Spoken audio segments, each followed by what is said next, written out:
नमस्कार दोस्तों, अपनी पाठशाला चैनल पर आप सभी का हार्दिक स्वागत है। तो कैसे हो मित्रों? मैं आशा करता हूं कि आप सभी स्वस्थ होंगे, मस्त होंगे और निरंतर अपनी पढ़ाई में लगे हुए होंगे। तो मित्रों, शुरू करें आज की क्लास का पहला प्रश्न। करकंड चरित्र के रचनाकार कौन है? करकंड चरित्र के रचनाकार कौन है? तो इसका सही उत्तर होगा कनकामर मुनि। अगला प्रश्न। आचार्य रामचंद्र शुक्ल के अनुसार हिंदी का प्रथम महाकाव्य कौन सा है? आचार्य रामचंद्र शुक्ल के अनुसार हिंदी का प्रथम महाकाव्य कौन सा है? तो इसका सही उत्तर होगा पृथ्वीराज रासो। और मित्रों, आचार्य रामचंद्र शुक्ल ने हिंदी का प्रथम कवि पृथ्वीराज रासो के रचयिता चंद्रबरदाई को माना है। अगला प्रश्न।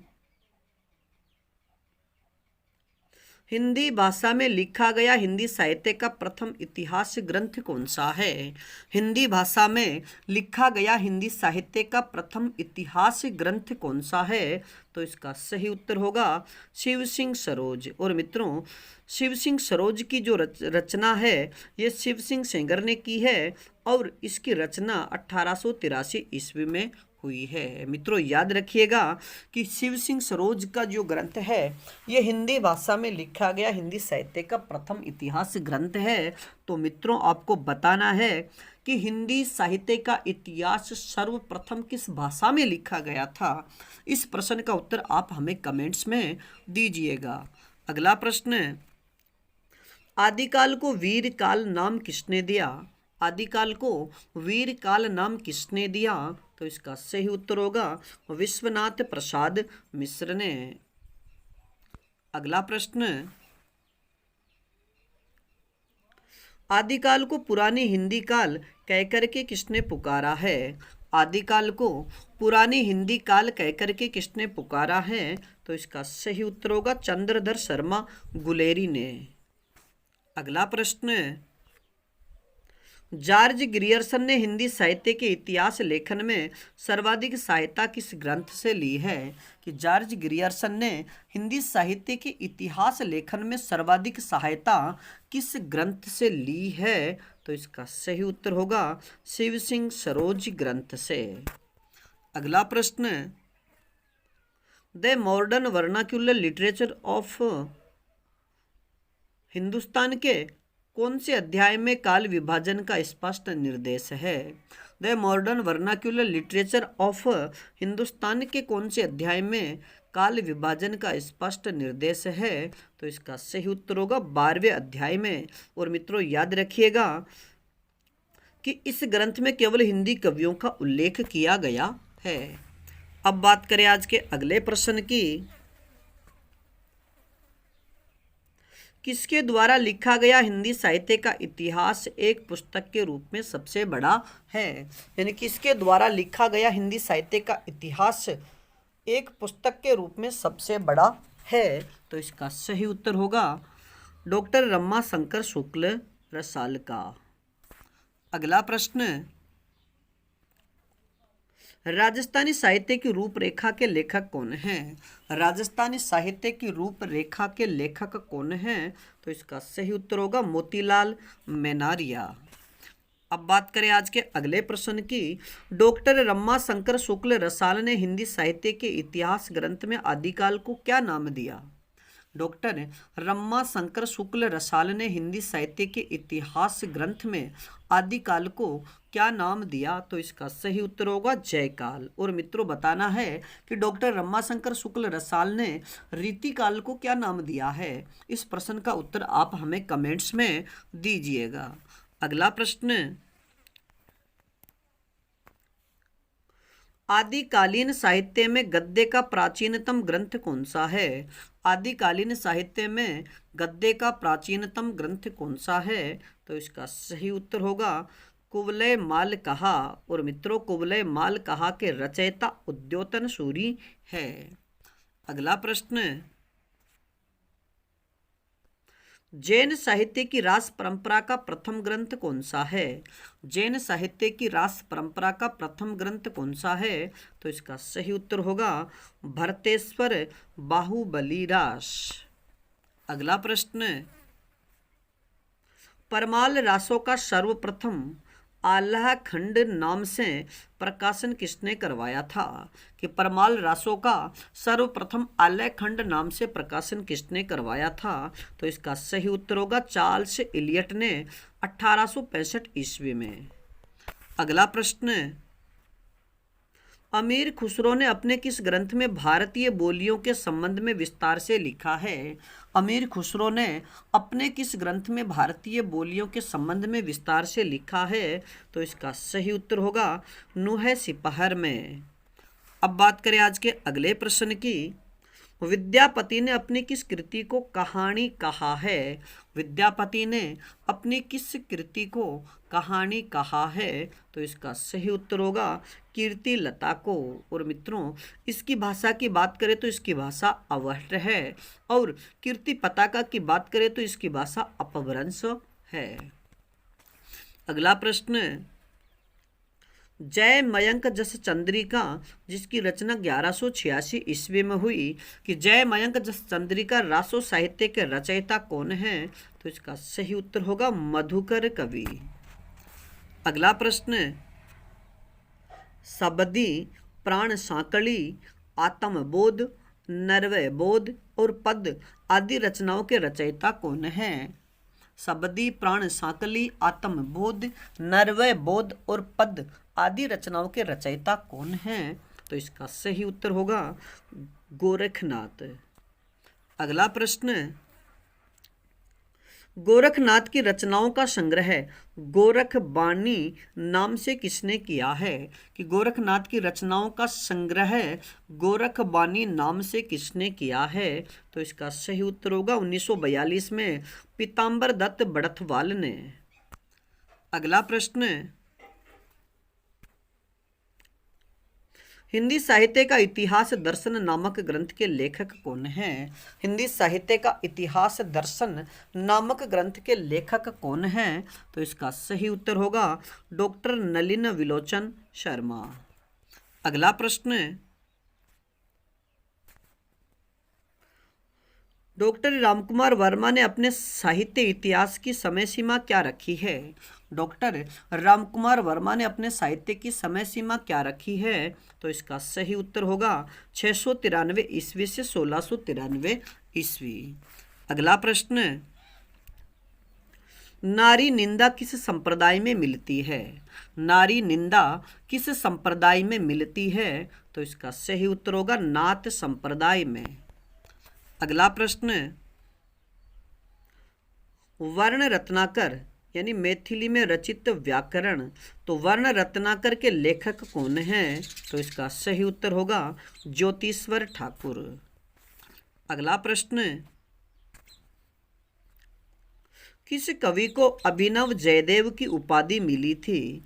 किस कवि को अभिनव जयदेव की उपाधि मिली थी? तो इसका सही उत्तर होगा विद्यापति को। अगला प्रश्न, खुमान रासों की प्रमाणिक प्रति किस संग्रहालय में संग्रहित है? खुमान रासों की प्रमाणिक प्रति किस संग्रहालय में संग्रहित है? तो इसका सही उत्तर होगा पुणे सच्चिदानंद सिन्हा, सच्चिदानंद हीरानंद वात्स्यायन अज्ञेय ने पहली बार नई कविता शब्द का प्रयोग कब किया? यानी सच्चिदानंद हीरानंद वात्स्यायन अज्ञेय ने नई कविता शब्द का प्रयोग कब किया? तो इसका सही उत्तर होगा 1952 ईस्वी में इलाहाबाद रेडियो वार्ता में। मित्रों याद रखिएगा कि दूसरे सप्तक यानी 1951 की कविताओं को नई कविता का नाम से संबोधित किया जाने लगा था। यानी जो दूसरा सप्तक 1951 में प्रकाशित हुआ और उसमें जो कविताएं लिखी गई थी उन कविताओं को नई कविता कहा जाने लगा था। लेकिन अगर प्रमुख रूप से बात करें तो 1952 ईस्वी में इलाहाबाद से प्रसारित रेडियो वार्ता में अज्ञेय ने पहली बार नई कविता शब्द का प्रयोग किया था। बात करें अगले तथ्य की, यानी अज्ञेय ने जो पहली बार 1952 में रेडियो वार्ता में नई कविता का उल्लेख किया था, जो बाद में नए पत्ते पत्रिका में जनवरी फरवरी 1953 ईस्वी में नई कविता शीर्षक से प्रकाशित हुई थी। मित्रों याद रखिएगा कि 1952 में अज्ञेय ने पहली बार नई कविता शब्द का उल्लेख किया, जो आगे चल कर के नए पत्ते नामक पत्रिका में जनवरी फरवरी 1953 के अंक में ये प्रकाशित हो गई थी। अब बात करें आज के अगले प्रश्न की। 1944 ईस्वी में स्थापित कौन सी संस्था नए लेखकों के लिए साहित्यिक संस्था थी? यानी 1944 में एक संस्था स्थापित हुई थी और वह जो संस्था है ये नए लेखकों के लिए एक साहित्यिक संस्था थी। तो उस संस्था का नाम क्या था? तो इसका सही उत्तर होगा परिमल। मित्रों याद रखिएगा कि परिमल संस्था की स्थापना 1944 में की गई थी और इस संस्था का मुख्य उद्देश्य था नई कविता के विकास और प्रचार प्रसार में अपनी महत्वपूर्ण भूमिका निभाना। बात करें अगले तथ्य की। इस संस्था द्वारा फरवरी 1953 ईस्वी में शंभुनाथ सिंह की अध्यक्षता में इलाहाबाद विश्वविद्यालय में ओरिएंटल हॉल में एक नई कविता विषय के विचार पर गोष्ठी का आयोजन करवाया गया था। आप याद रखिएगा कि जो परिमल संस्था थी इसके द्वारा एक गोष्ठी रखी गई थी। वो कब रखी गई? 19 फरवरी 1953 ईस्वी में। और इस गोष्ठी का प्रमुख विषय था नई कविता के ऊपर विचार विमर्श करना। और मित्रों याद रखिएगा कि इस गोष्ठी में जगदीश गुप्त, रामस्वरूप चतुर्वेदी और भारत भूषण अग्रवाल ने नई कविता के विविध पक्षों पर विस्तार से चर्चा की थी। अब बात करें अगले प्रश्न की। मार्च 1953 में नए पत्ते पत्रिका में प्रकाशित नई कविता के रूप विधान और वस्तु तत्व निबंध किसका है? यानी मार्च 1953 में नए पत्ते पत्रिका में प्रकाशित नई कविता के रूप विधान और वस्तु तत्व निबंध किसका है? तो इसका सही उत्तर होगा भारत भूषण अग्रवाल का। अगला प्रश्न की यानी अगले प्रश्न की हम चर्चा करें तो नई कविता श्रोता के दृष्टिकोण से यानी नई कविता श्रोता के दृष्टिकोण से निबंध के लेखक कौन है? मित्रों याद रखिएगा कि जो गोष्ठी हुई थी 1953 में परिमल पत्रिका में जो गोष्ठी हुई थी उसके बाद में जगदीश गुप्त, रामस्वरूप चतुर्वेदी, भारत भूषण अग्रवाल और भी अनेक विद्वानों ने नई कविता पर अपने अपने लेख या अपने अपने निबंध लिखे थे। तो नई कविता श्रोता के दृष्टिकोण से यह निबंध किसने लिखा? तो इसका सही उत्तर होगा ब्रजेश्वर शर्मा। बात करें आज के अगले प्रश्न की। अगस्त 1953 में कल्पना पत्रिका प्रकाशित यानी अगस्त 1953 में कल्पना पत्रिका में प्रकाशित नई कविता में मुक्त छंद लेख के रचयिता कौन है? मित्रों याद रखिएगा कि नई पत्ते ये पत्रिका अलग थी और उसमें तो भारत भूषण अग्रवाल का निबंध छपा था, लेकिन अगस्त 1953 में कल्पना पत्रिका में एक लेख लिखा गया था नई कविता में मुक्त छंद। इस निबंध के रचयिता कौन है? तो इसका सही उत्तर होगा रामस्वरूप चतुर्वेदी। अगला प्रश्न, किसने नई कविता को प्रयोगवाद का ही विकसित रूप माना है? यानी किसने नई कविता को प्रयोगवाद का ही विकसित रूप माना है? तो इसका सही उत्तर होगा मुकुटधर पांडेय ने। मित्रों याद रखिएगा कि मुकुटधर पांडेय ने नई कविता को प्रयोगवाद का ही विकसित रूप माना है। अब बात करें आज के अगले प्रश्न की। गिरिजा कुमार माथुर एवं बालकृष्ण राव ने छायावाद के पश्चात लिखी गई समस्त कविताओं को क्या नाम दिया है? गिरिजा कुमार माथुर एवं बालकृष्ण राव ने छायावाद के पश्चात लिखी गई समस्त कविताओं को क्या नाम दिया? तो इसका सही उत्तर होगा नई कविता। अब बात करें आज के अगले प्रश्न की। किसने नई कविता को प्रयोगवाद का छद्म रूप कहा है? मित्रों याद रखिएगा ये बहुत ही महत्वपूर्ण प्रश्न है। ये पंक्ति आपसे परीक्षा में पूछी भी जा सकती है कि किसने नई कविता को प्रयोगवाद का छद्म रूप कहा है? तो इसका सही उत्तर होगा नामवर सिंह एवं रामविलास शर्मा। अगले प्रश्न की बात करें तो लघु मानव के बहाने नई कविता पर एक बहस, लघु मानव के बहाने नई कविता पर एक बहस निबंध के रचयिता कौन है? तो इसका सही उत्तर होगा विजय देव नारायण शाही। अब बात करें अगले प्रश्न की। नई कविता का आत्मसंघर्ष, नई कविता का आत्मसंघर्ष लेख के रचयिता कौन है? तो इसका सही उत्तर होगा मुक्ति बोध। और मित्रों, आप सभी से एक प्रश्न कि मुक्ति बोध का पूरा नाम क्या है, यानी मुक्ति बोध का पूरा नाम क्या है? तो आप इस प्रश्न का उत्तर हमें कमेंट्स में जरूर दीजिएगा। अब बात करें आज के अगले प्रश्न की। छायावाद के पतन के एकदम बाद 1937 ईस्वी से ही नई कविता का आरंभ हो गया था, ऐसा किसने माना है? यानी छायावाद के पतन के एकदम बाद 1937 से ही नई कविता का आरंभ हो गया था, ऐसा किसने माना है? या ये मानने वाले विद्वान कौन है कि 1937 के यानी जैसे ही छायावाद का अंत हुआ उसी समय से ही नई कविता का आरंभ हो गया था? तो इसका सही उत्तर होगा नंद दुलारे वाजपेयी और बालकृष्ण राव। मित्रों, याद रखिएगा कि नंद दुलारे वाजपेयी और बालकृष्ण राव ने कहा है कि जैसे ही छायावाद का पतन हुआ 1936 में, तो 1937 के बाद में जो भी कविताएं लिखी गई उन कविताओं को नई कविता का नाम दिया गया। अब बात करें आज के अगले प्रश्न की। लक्ष्मीकांत वर्मा ने नई कविता का आरंभ कब से माना है? मित्रों, नई कविता के विषय में विभिन्न विद्वानों के मत भी अलग अलग है। तो लक्ष्मीकांत वर्मा ने नई कविता का आरंभ कब से माना है? तो इसका सही उत्तर होगा 1951 में दूसरे सप्तक के प्रकाशन से। मित्रों, याद रखिएगा कि सच्चिदानंद हीरानंद वात्स्यायन ने जो दूसरा सप्तक निकाला था 1951 में, उसी से नई कविता का आरंभ लक्ष्मीकांत वर्मा ने माना है। अगला प्रश्न, नई कविता प्रगतिवाद और प्रयोगवाद दोनों की विरासत से निर्मित संश्लेषण की कविता है, यह किसका कथन है? यानी नई कविता प्रगतिवाद और प्रयोगवाद दोनों की विरासत से निर्मित संश्लेषण की कविता है, यह किसका कथन है? तो इसका सही उत्तर होगा गिरिजा कुमार माथुर और रामस्वरूप चतुर्वेदी। बात करें आज के अगले प्रश्न की। डॉक्टर रामविलास शर्मा नई कविता की शुरुआत कब से मानते हैं? डॉक्टर रामविलास शर्मा नई कविता की शुरुआत कब से मानते हैं? तो इसका सही उत्तर होगा 1954 में नई कविता नामक पत्रिका के प्रकाशन से।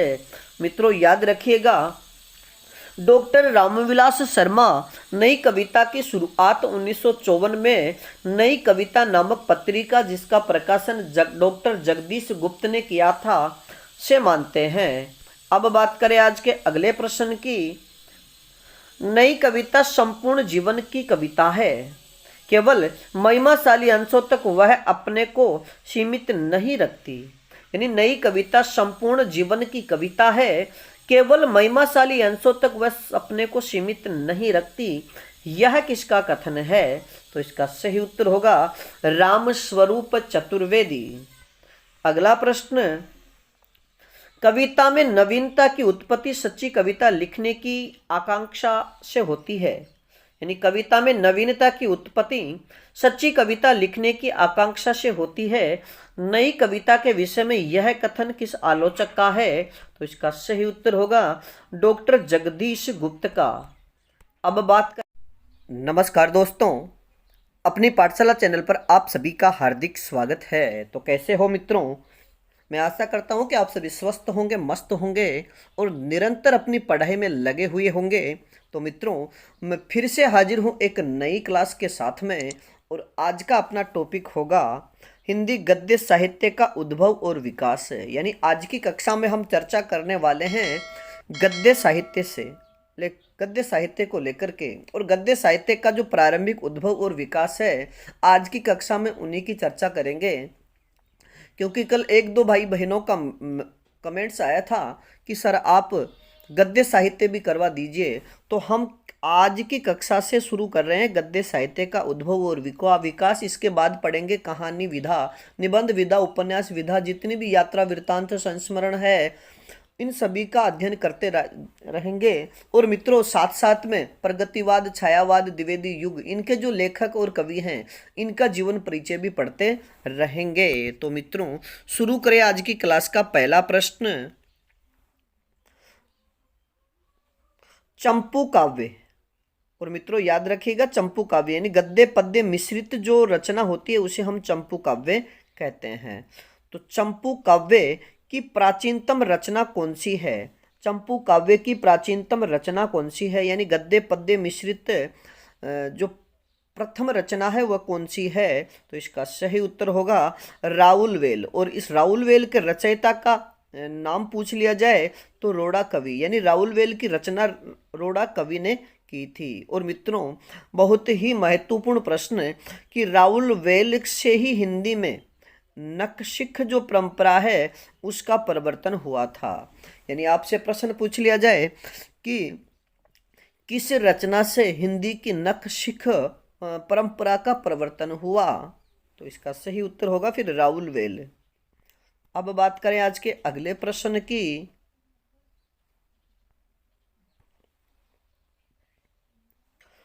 उक्ति व्यक्ति प्रकरण के लेखक कौन हैं? उक्ति व्यक्ति प्रकरण के लेखक कौन हैं? तो इसका सही उत्तर होगा दामोदर शर्मा। मित्रों याद रखिएगा कि उक्ति व्यक्ति प्रकरण भी एक गद्य रचना है और इसके लेखक दामोदर शर्मा है।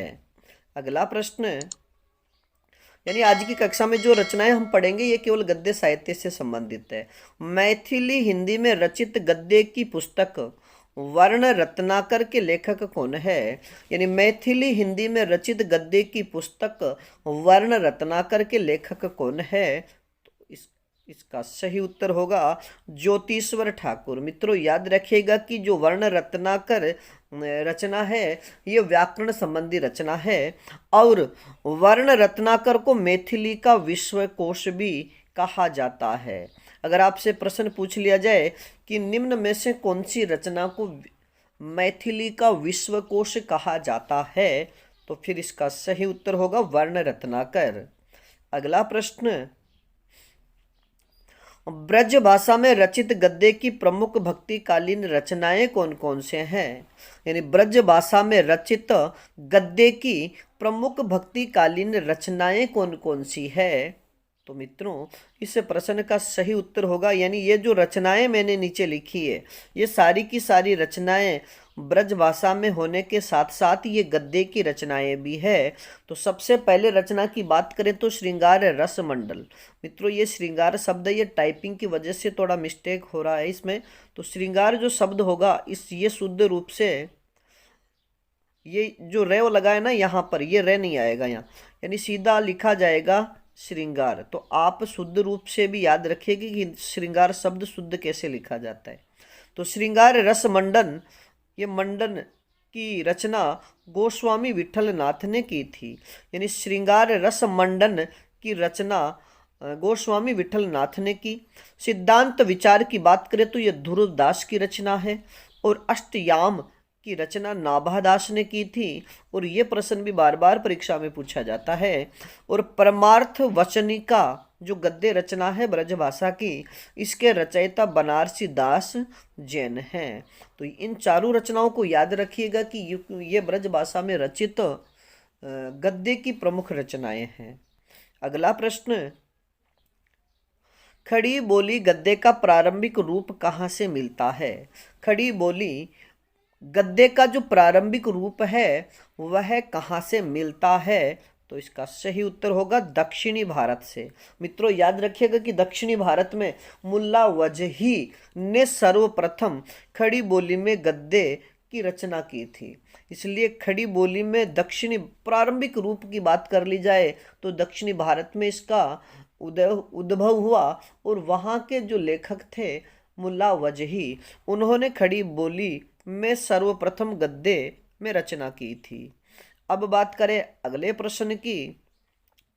उत्तर भारत में खड़ी बोली गद्य की प्रथम रचना कौन सी है? उत्तर भारत में खड़ी बोली गद्य की प्रथम रचना कौन सी है? तो इसका सही उत्तर होगा चंद छंद वर्णन की महिमा। मित्रों याद रखिएगा कि अकबर के दरबारी कवि गंग द्वारा 1570 में एक रचना लिखी गई जो खड़ी बोली में गद्य की प्रथम रचना मानी जाती है, और उस रचना का नाम है चंद छंद वर्णन की महिमा, जो उत्तर भारत की प्रथम खड़ी बोली की रचना मानी जाती है। और अगर पूर्वी भाग की बात करें कि खड़ी बोली के गद्य से पूर्वी या पूर्व हिंदी में ब्रज भाषा में गद्य का अव्यवस्थित रूप मिलता है, यानी पूर्वी हिंदी की बात करें तो इसमें गद्य का कोई उल्लेख नहीं मिलता, और उल्लेख मिलता भी तो वो अव्यवस्थित है। अगला प्रश्न, दक्षिणी गद्य की प्रमुख रचनाएं कौन कौन सी है?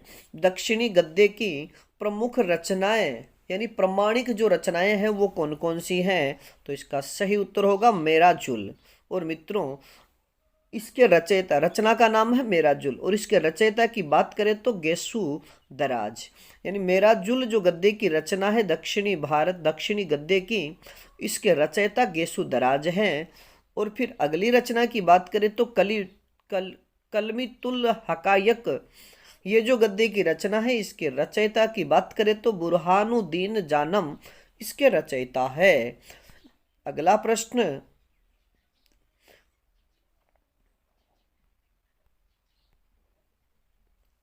राजस्थानी गद्य रचनाओं में अचल दास खिचीरी वचनिका का लेखक कौन है? यानी राजस्थानी गद्य रचनाओं में अचल दास खिचीरी वचनिका के लेखक कौन है? तो मित्रों इसका सही उत्तर होगा शिवदास चारण। यानी राजस्थानी गद्य रचनाओं की अगर आपसे प्रश्न पूछ लिया जाए कि राजस्थानी में प्राप्त गद्य रचना कौन सी है, तो अचल दास खिचीरी वचनिका, और इसके लेखक शिवदास चारण। अब बात करें आज के अगले प्रश्न की।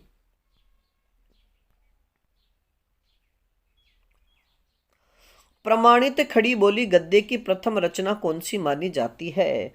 प्रमाणित खड़ी बोली गद्य की प्रथम रचना कौन सी मानी जाती है? तो इसका सही उत्तर होगा भाषा योग वशिष्ठ। और मित्रों इसकी रचना 1741 ईस्वी में राम प्रसाद निरंजनी द्वारा की गई। यानी भाषा योग वशिष्ठ जो रचना है ये प्रमाणित खड़ी बोली गद्य की प्रथम रचना है। 1741 में इसका रचना काल है।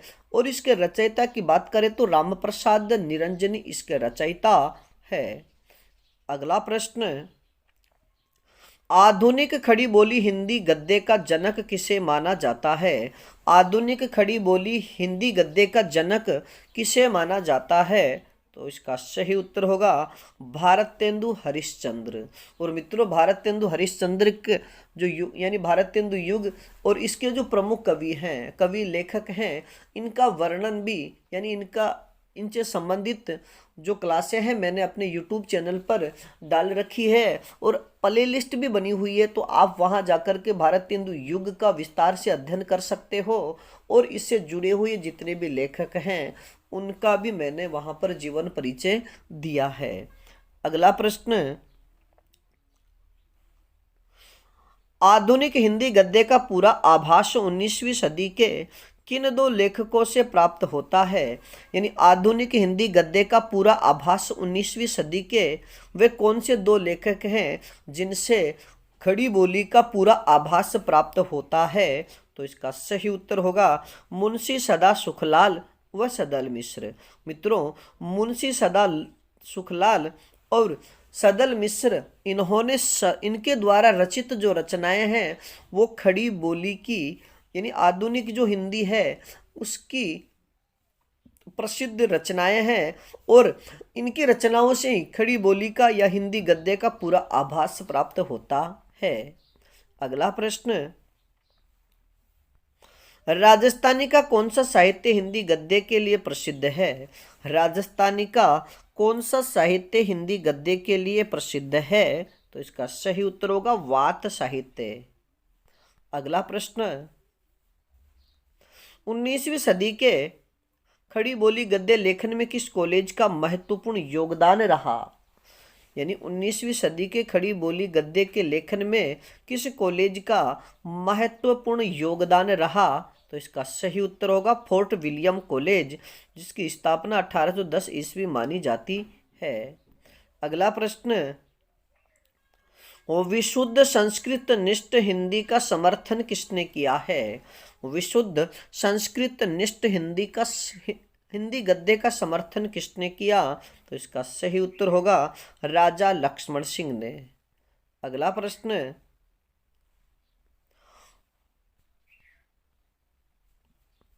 पद्म पुराण रचना के रचयिता कौन है? यानी पद्म पुराण भाषानुवाद रचना के रचयिता कौन है? तो इसका सही उत्तर होगा पंडित दौलत राम। अगला प्रश्न, गोस्वामी गोकुल नाथ द्वारा ब्रजभाषा गद्य में रचित पुस्तक कौन कौन सी है? यानी गोस्वामी गोकुल नाथ द्वारा ब्रजभाषा गद्य में रचित पुस्तकें कौन कौन सी है? तो इसका सही उत्तर होगा 84 वैष्णवन की वार्ता, और दूसरी रचना है 252 वैष्णवन की वार्ता। अगला प्रश्न, गद्य रचना सूरदास की वार्ता के रचयिता कौन है? गद्य रचना सूरदास की वार्ता के रचयिता कौन है? तो इसका सही उत्तर होगा हरि राय। अगला प्रश्न, 19वीं सदी के प्रारंभ में खड़ी बोली गद्य के 4 लेखक कौन कौन से माने गए हैं? 19वीं सदी के प्रारंभ में खड़ी बोली गद्य के 4 लेखक कौन कौन से माने गए हैं, या फिर खड़ी बोली को एक साथ आगे बढ़ाने वाले 4 लेखक या लेखक चतुष्टय कौन माने गए हैं? तो मित्रों, पहले लेखक की बात करें तो मुंशी सदा सुखलाल, दूसरे ईसा अल्लाह खां, तीसरे लेखक लल्लू लाल, और चौथे हैं सदल मिश्र। मित्रों, इन चारों लेखकों का नाम याद रखिएगा, क्योंकि इनसे वस्तुनिष्ठ प्रश्न पूछा जाता है कि निम्न में से कौन सा लेखक हिंदी खड़ी बोली गद्य को आगे बढ़ाने वालों में शामिल नहीं है। तो इन चारों को याद रखिएगा, मुंशी सदा सुखलाल, ईसा अल्लाह खां, लल्लू लाल और सदल मिश्र। अगला प्रश्न, सदा सुखलाल की खड़ी बोली गद्य की रचना कौन सी है? सदा सुखलाल की खड़ी बोली गद्य की रचना कौन सी है? तो इसका सही उत्तर होगा सुख सागर। अगला प्रश्न, वाद की समय सीमा क्या मानी गई है? प्रयोगवाद की समय सीमा क्या मानी गई है? तो इसका सही उत्तर होगा 1943 ईस्वी से 1952 ईस्वी तक। यानी प्रयोगवाद की जो समय सीमा है वो 1943 से लेकर 1952 ईस्वी तक है। अगला प्रश्न, हिंदी में प्रयोगवाद का आगमन किस आंदोलन के फलस्वरूप हुआ? यानी हिंदी में प्रयोगवाद का आगमन किस आंदोलन के फलस्वरूप हुआ? तो इसका सही उत्तर होगा ब्रिटेन के न्यू सिग्नेचर आंदोलन के तहत। यानी ब्रिटेन में एक आंदोलन चला था, उसका नाम था न्यू सिग्नेचर, और उसी आंदोलन की तर्ज पर हिंदी में एक आंदोलन का आगमन हुआ, उसका नाम है प्रयोगवाद। मित्रों, आप याद रखिएगा कि हिंदी में प्रयोगवाद का आगमन ब्रिटेन के न्यू सिग्नेचर आंदोलन के फलस्वरूप माना जाता है। 1932 में स्टेफेन स्पेंडर और ओडेन एम्पसन एवं लेहमैन ने मिलकर एक संयुक्त काव्य संकलन जिसका नाम है न्यू सिग्नेचर के नाम से प्रकाशित करवाया, और इसी काव्य संकलन से प्रयोगवाद साहित्य का बीजारोपण माना जाता है। अब बात करें आज के अगले प्रश्न की। प्रयोगवाद को प्रगतिवाद की प्रतिक्रिया फलस्वरूप उत्पन्न किसने माना है? प्रयोगवाद को प्रगतिवाद की प्रतिक्रिया स्वरूप उत्पन्न किसने माना है? तो इसका सही उत्तर होगा doctor Namvar Singh, doctor Nagendra, doctor Ramvilas Sharma और डॉक्टर गणपति चंद्र गुप्त। मित्रों, आप सभी याद रखिएगा कि डॉक्टर नामवर सिंह, डॉक्टर नगेंद्र, रामविलास शर्मा और डॉक्टर गणपति चंद्र गुप्त के अलावा विलोचन शर्मा ने भी प्रयोगवाद को प्रगतिवाद की प्रतिक्रिया फलस्वरूप उत्पन्न माना है। अगला प्रश्न, प्रयोगवाद का मूलाधार व्यक्तिकता एवं मनोविश्लेषणवाद को किसने माना है? यानी प्रयोगवाद का मूल आधार व्यक्तिकता एवं मनोविश्लेषणवाद को किसने माना है? तो इसका सही उत्तर होगा डॉक्टर बच्चन सिंह। और मित्रों, अब इससे संबंधित यानी विभिन्न विद्वानों के अनुसार प्रयोगवाद के मूलाधार क्या क्या रहे हैं, यानी जो भी विद्वान हुए उन्होंने प्रयोगवाद के मूल आधार क्या क्या बताए हैं? तो मित्रों, नवीन कल्पना, यानी प्रयोगवाद की मूल आधार नवीन कल्पना को किसने माना है? तो इसका सही उत्तर होगा नलिन विलोचन शर्मा, यानी नवीन, नए से शुरू होने वाला नलिन विलोचन शर्मा। और बात करें आगे फिर नवीन भाव एवं भाषा शैली, यानी नवीन भाव एवं भाषा शैली को किसने माना? तो नंद दुलारे वाजपेयी ने। केवल नवीन कल्पना शब्द आता है तो नलिन विलोचन शर्मा, लेकिन नवीन भाव के साथ में अगर भाषा शैली भी जुड़ गई तो हो जाएगा नंद दुलारे वाजपेयी। और अतिबौद्धिकता, यानी प्रयोगवाद का मूल आधार अतिबौद्धिकता किसने मानी है? तो इसका सही उत्तर होगा गजानंद माधव मुक्तिबोध ने। अब बात करें आज के अगले प्रश्न की। प्रयोगवाद को कविता का भंजक किसने कहा है? प्रयोगवाद को कविता का भंजक किसने कहा है? तो इसका सही उत्तर होगा नंद दुलारे वाजपेयी ने। और मित्रों, याद रखिएगा कि डॉक्टर गणपति चंद्र गुप्त ने प्रयोगवाद एवं नई कविता दोनों के लिए संयुक्त रूप से अति यथार्थवादी शब्द का प्रयोग किया है। अगर आपसे प्रश्न पूछ लिया जाए कि प्रयोगवाद के लिए अति यथार्थवादी शब्द का प्रयोग किसने किया? तो इसका सही उत्तर होगा डॉक्टर गणपति चंद्र गुप्त। आज की क्लास का अगला प्रश्न, प्रयोगवाद सामाजिक मान्यताओं एवं कलाओं के प्रति नवीन दृष्टिकोण है। प्रयोगवाद सामाजिक मान्यताओं एवं कलाओं के प्रति नवीन दृष्टिकोण है, यह कथन किसका है? तो इसका सही उत्तर होगा अज्ञेय का। और मित्रों, आप सभी से एक प्रश्न कि अज्ञेय का पूरा नाम क्या है, यानी अज्ञेय का पूरा नाम क्या है? इस प्रश्न का उत्तर आप हमें कमेंट्स में दीजिए। अगला प्रश्न, प्रयोगवाद को पाश्चात्य साहित्य के प्रतीकवाद का अनुकरण किसने माना है? प्रयोगवाद को पाश्चात्य साहित्य के प्रतीकवाद का अनुकरण किसने माना है? तो इसका सही उत्तर होगा शिव सिंह चौहान ने। अगला प्रश्न, प्रयोगवाद शब्द का प्रयोग सबसे पहले किसने किया? प्रयोगवाद शब्द का प्रयोग सबसे पहले किसने किया? तो इसका सही उत्तर होगा आचार्य नंद दुलारे वाजपेयी ने अपने निबंध प्रयोगवादी रचनाओं में। मित्रों, याद रखिएगा कि आचार्य नंद दुलारे वाजपेयी ने एक निबंध लिखा था और उस निबंध का शीर्षक था प्रयोगवादी रचनाएं। और ये प्रयोगवादी जो शब्द है, इस शब्द का प्रयोग करने वाले पहले व्यक्ति नंद दुलारे वाजपेयी थे। अब बात करें आज के अगले प्रश्न की। आचार्य नंद दुलारे वाजपेयी का निबंध प्रयोगवादी रचनाएं कब प्रकाशित हुआ? कि आचार्य नंद दुलारे वाजपेयी का जो प्रयोगवादी रचनाएं निबंध है, ये कब प्रकाशित हुआ? तो इसका सही उत्तर होगा 1945 ईस्वी में सरस्वती पत्रिका में। यानी आचार्य नंद दुलारे वाजपेयी का प्रयोगवादी रचनाएं जो निबंध है, ये 1945 में सरस्वती पत्रिका में प्रकाशित हुआ। अब बात करें आज के अगले प्रश्न की। प्रयोगवाद बैठे ठालों का धंधा है, यानी प्रयोगवाद बैठे ठालों का धंधा है, यह कथन किसका है? तो इसका सही उत्तर होगा आचार्य नंद दुलारे वाजपेयी का। अब बात करें आज के अगले प्रश्न की। अज्ञेय ने इस विचारधारा के लिए, यानी अज्ञेय ने इस विचारधारा के लिए प्रयोगवाद शब्द का विरोध करते हुए इसके लिए कौन से शब्द का प्रयोग किया? मित्रों, जो अज्ञेय है इन्होंने प्रयोगवाद के लिए प्रयोगवाद शब्द का विरोध किया और उन्होंने इस शब्द के लिए कौन सा शब्द प्रयोग किया है? तो इसका सही उत्तर होगा नई कविता। अब बात करें आज के अगले प्रश्न की।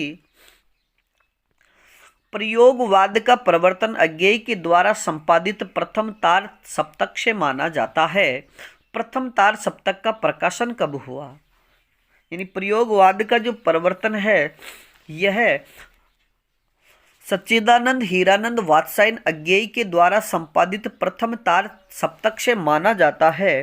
तो मित्रों, आप हमें बताइएगा कि प्रथम तार सप्तक का प्रकाशन कब हुआ? तो इसका सही उत्तर होगा 1943 ईस्वी में। मित्रों, आपको बता दें कि अज्ञेय ने 4 तार सप्तक निकाले थे और ये जो 4 तार सप्तक है इनमें जो पहला तार सप्तक है इसे केवल तार सप्तक के नाम से जाना जाता है और यह 1943 ईस्वी में निकाला गया था। अब बात करें आज के अगले तथ्यों की।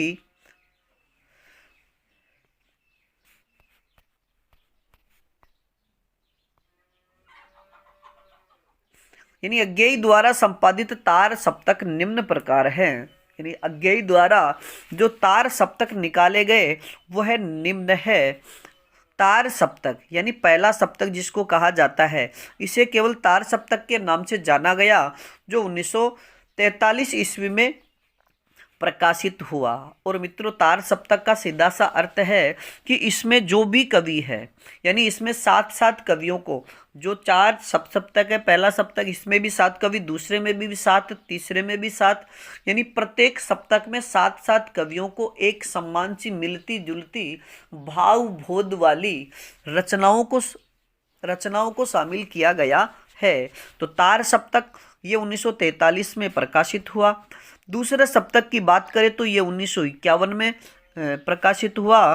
तीसरे सप्तक की बात करें तो ये 1959 में और चौथे सप्तक की बात करें तो ये 1979 में प्रकाशित हुआ।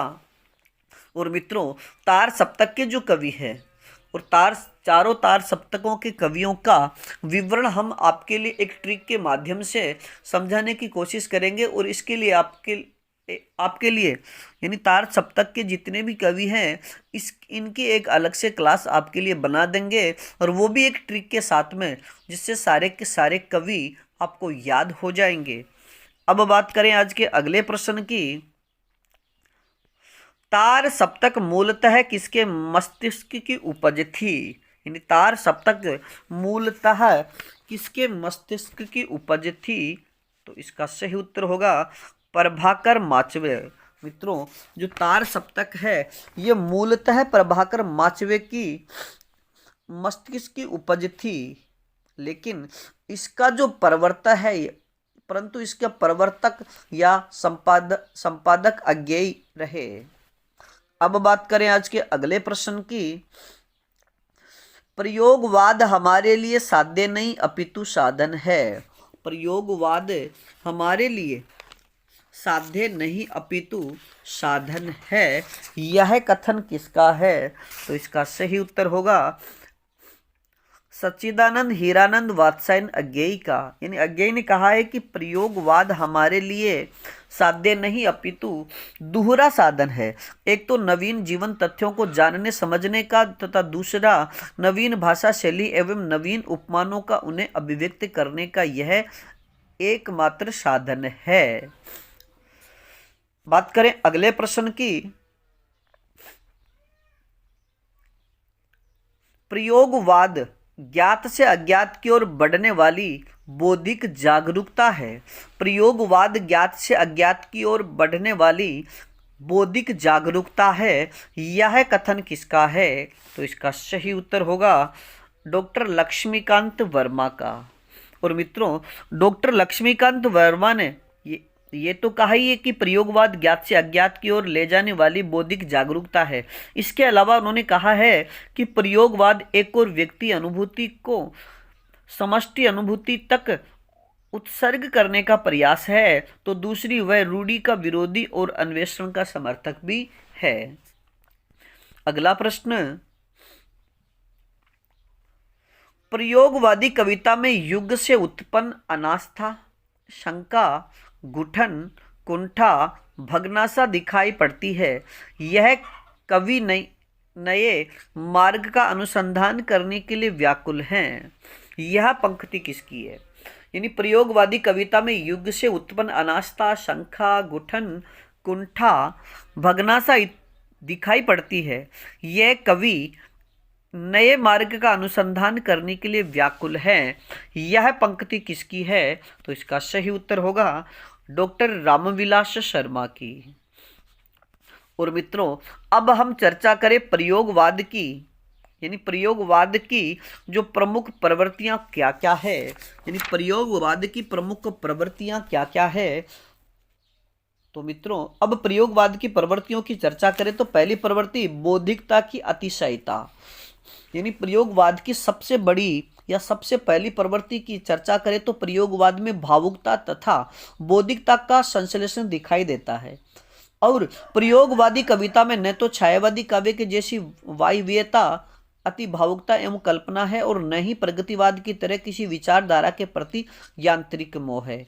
इसलिए ये बौद्धिकता की अतिशयता पहली प्रवृत्ति है। दूसरा है घोर अहम निष्ठ व्यक्तिवाद। यानी इसकी प्रयोगवाद की दूसरी प्रवृत्ति की बात करें तो प्रयोगवादी कविता सामाजिकता का निषेध नहीं करती, परंतु व्यक्ति की निजी स्वतंत्रता पर बल देते हैं। इसलिए यह घोर अहम निष्ठ व्यक्तिवाद इसकी दूसरी प्रवृत्ति है। तीसरी प्रवृत्ति की बात करें तो क्षणवाद को महत्व, यानी इनकी जो तीसरी प्रवृत्ति है ये क्षणवाद को महत्व देती है। यानी प्रयोगवाद अनुभूति का काव्य और अनुभव का क्षणजन्य होता है, युगजन्य नहीं। इसलिए ये कवि इतिहास की अपेक्षा क्षण को महत्व देते हैं, और प्रयोगवादियों की तरह युगों के आधार पर काव्यानुभूति का इस स्वरूप तय नहीं करते हैं। और मित्रों, अज्ञेय की एक प्रसिद्ध पंक्ति भी है। यानी इनका जो तीसरी प्रवृत्ति है ना, क्षणवाद का महत्व, तो इससे संबंधित अज्ञेय की बहुत ही महत्वपूर्ण पंक्ति भी है कि एक बूंद सहसा उछली तथा फिर हो गई पत्ती। ये जो पंक्ति है यह क्षणवाद के महत्व को दर्शाती है। बात करें अगली प्रवृत्ति की, श्रृंगार एवं काम भावना का उन्मुख चित्रण। यानी प्रयोगवादी काव्य में यौन चेतना के कई बिंब दिखाई पड़ते हैं, जो फ्राइड के मनोविश्लेषणवाद के वैचारिक प्रभाव से निर्मित हुए हैं। अब बात करें आज के अगली प्रवृत्ति की, नवीन राहों का अन्वेषण। यानी नवीन राहों का अन्वेषण। इन कवियों ने, यानी प्रयोगवादी कवियों ने प्रदत्त सत्यों को अस्वीकार किया। ये परंपरा और रूढ़ि में बारीक अंतर करते हैं और परंपरा को महत्व देते हुए रूढ़ियों का विरोध करते हैं। इसलिए ये नवीन राहों के अन्वेषण रहे। बात करें अगले प्रवृत्ति की, अति यथार्थवाद। यानी प्रगतिवाद में सामाजिक यथार्थ का चित्रण रहा, जबकि प्रयोगवादी कवियों ने फ्राइड के मनोविश्लेषण या मनोविज्ञान पर आधारित यथार्थवादी प्रकृति का परिचय दिया है। अगली प्रवृत्ति की बात करें तो शहरी प्रेम दृष्टि। यानी प्रयोगवादी कवि शहरी है, इनका प्रेम बौद्धिक है, शुद्ध भावात्मक एवं काल्पनिक है। इनका प्रेम जीवन की एक जरूरत है। इनका प्रेम अशरीरी नहीं ही, उसमें शरीरी पक्ष अनिवार्यतः उपस्थित है। इसलिए ये एक शहरी प्रेम दृष्टि भी इनके काव्य की महत्वपूर्ण प्रवृत्ति रही। अगली बात करें तो भाषा की स्वच्छंदता। यानी प्रयोगवादी कवियों ने भाषा को काफी महत्व दिया। अज्ञेय जी कहते हैं कि भाषा सिर्फ अभिव्यक्ति का माध्यम नहीं, ये जानने का माध्यम भी है।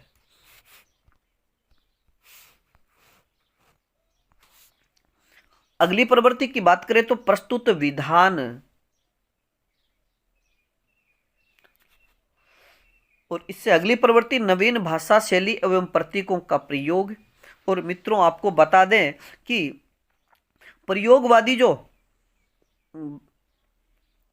कविता है, यानी कवि प्रयोगवाद में बड़े पैमाने पर प्रतीकों का प्रयोग, यानी प्रतीक ही नहीं बिंबों का प्रयोग भी इसमें किया गया है। और यथार्थ की जटिलता सूक्ष्मता को अभिव्यक्त करने के प्रयास में ये प्रतीक हुए हैं। और अंतिम प्रवृत्ति की बात करें तो नवीन उपमानों का प्रयोग। और मित्रों अब बात करें आज की कक्षा के अंतिम प्रश्न की। प्रयोगशील कवि मोती खोजने वाले गोताखोर हैं। प्रयोगशील कवि मोती खोजने वाले गोताखोर हैं। यह पंक्ति किसकी है? तो इसका सही उत्तर होगा सच्चिदानंद हीरानंद वात्स्यायन अज्ञेय का। और मित्रों रचना काल की दृष्टि से हिंदी का सर्वप्रथम उपन्यास कौन सा माना जाता है? रचना काल की दृष्टि से हिंदी का सर्वप्रथम उपन्यास कौन सा माना जाता है? तो इसका सही उत्तर होगा भाग्यवती। और मित्रों याद रखिएगा कि भाग्यवती का जो रचना काल है वो 1877 और इसके रचयिता की बात करें तो इसके रचयिता सरदाराम फ्लोरी है। और मित्रों याद रखिएगा कि डॉक्टर राजेनाथ शर्मा ने भाग्यवती को हिंदी का प्रथम उपन्यास माना है। अगला प्रश्न, डॉक्टर हजारी प्रसाद द्विवेदी हिंदी का प्रथम उपन्यास कौन सा माना है? यानी डॉक्टर हजारी प्रसाद द्विवेदी ने हिंदी का प्रथम उपन्यास कौन सा माना है? तो इसका सही उत्तर होगा पूर्ण प्रकाश चंद्र प्रभा। अगला प्रश्न, शिव नारायण श्रीवास्तव ने हिंदी का प्रथम उपन्यास किसे माना है? शिव नारायण श्रीवास्तव ने हिंदी का प्रथम उपन्यास किसे माना है?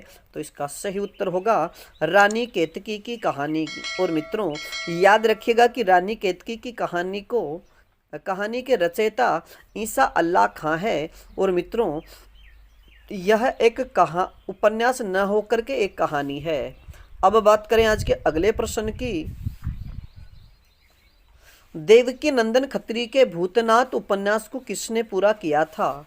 देवकी नंदन खत्री के भूतनाथ उपन्यास को किसने पूरा किया था? तो इसका सही उत्तर होगा उनके पुत्र दुर्गा प्रसाद खत्री ने। मित्रों याद रखिएगा कि जो भूतनाथ उपन्यास के इसके रचयिता देवकी नंदन खत्री है, लेकिन यह उपन्यास पूरा नहीं हो सका था। इसके बाद इस उपन्यास को पूरा करने का कार्य उनके पुत्र दुर्गा प्रसाद खत्री ने किया था। अगला प्रश्न, मुंशी प्रेमचंद का हिंदी में मूल रूप से लिखित उपन्यास कौन सा है? मुंशी प्रेमचंद का हिंदी में मूल रूप से लिखित उपन्यास कौन सा है? तो इसका सही उत्तर होगा कायाकल्प। और इसका रचना काल, अगर इसके रचना काल की बात करें तो 1925 में इसकी रचना की गई। मित्रों याद रखिएगा कि मुंशी प्रेमचंद के जो पहले उपन्यास थे वो अरबी फारसी भाषा में लिखे गए थे, लेकिन मूल रूप से हिंदी में लिखा गया उनका उपन्यास कायाकल्प है, जिसका रचना काल 1925 है। अगला प्रश्न, भारतीय कथा साहित्य की प्रथम नारी पात्र सुमन किस उपन्यास में चित्रित है? कि भारतीय कथा साहित्य की प्रथम नारी पात्र और उसका नाम है सुमन, यह किस उपन्यास में चित्रित है? तो इसका सही उत्तर होगा सेवा सदन।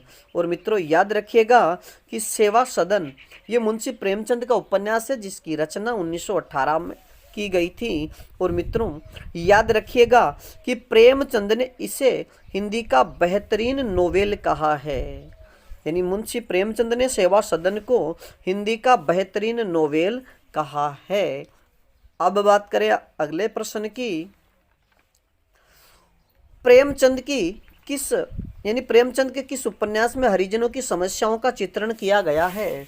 यानी मुंशी प्रेमचंद का वह कौन सा उपन्यास है जिसमें हरिजनों की समस्याओं का चित्रण किया गया है? तो इसका सही उत्तर होगा कर्मभूमि। और मित्रों याद रखिएगा कि कर्मभूमि का जो रचना काल है 1932 ईस्वी है। और मित्रों याद रखिएगा कि कर्मभूमि उपन्यास का नायक अमरकांत व नायिका की बात करें तो मुन्नी है, जो एक अधिकारी है। अब बात करें अगले प्रश्न की। प्रेमचंद के किस उपन्यास में किसान और मजदूर के शोषण की कथा है? यानी मुंशी प्रेमचंद के किस उपन्यास में किसान और मजदूर के शोषण की कथा है? तो इसका सही उत्तर होगा गोदान। और मित्रों याद रखिएगा कि गोदान का जो रचना काल है वो 1935 है और डॉक्टर नगेंद्र इसका रचना काल 1936 मानते हैं। और मित्रों याद रखिएगा कि मुंशी प्रेमचंद का सर्वश्रेष्ठ अगर उपन्यासों की बात की जाए तो वह उपन्यास भी गोदान है। और मित्रों डॉक्टर नगेंद्र ने गोदान को कृषक के करुण क्रंदन का महाकाव्य कहा है। अगर आपसे सीधा प्रश्न पूछ लिया जाए कि गोदान को कृषक के करुण क्रंदन का महाकाव्य किसने कहा है? तो इसका सही उत्तर होगा डॉक्टर नगेंद्र। अगला प्रश्न,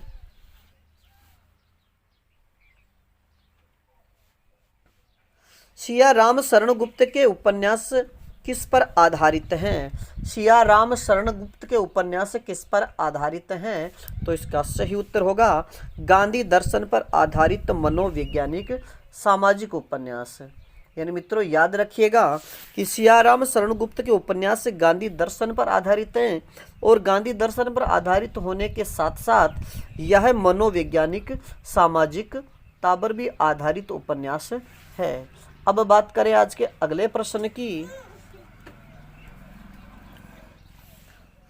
भगवती चरण वर्मा ने किस उपन्यास में पाप और पुण्य को विषय बनाया है? भगवती चरण वर्मा ने किस उपन्यास में पाप और पुण्य को विषय बनाया है? तो इसका सही उत्तर होगा चित्रलेखा। यानी आपसे सीधा प्रश्न पूछ लिया है कि चित्रलेखा उपन्यास किसका है? तो भगवती चरण वर्मा। अगर विषय वस्तु की बात करें तो इसमें पाप और पुण्य का वर्णन किया गया है। अब बात करें आज के अगले प्रश्न की।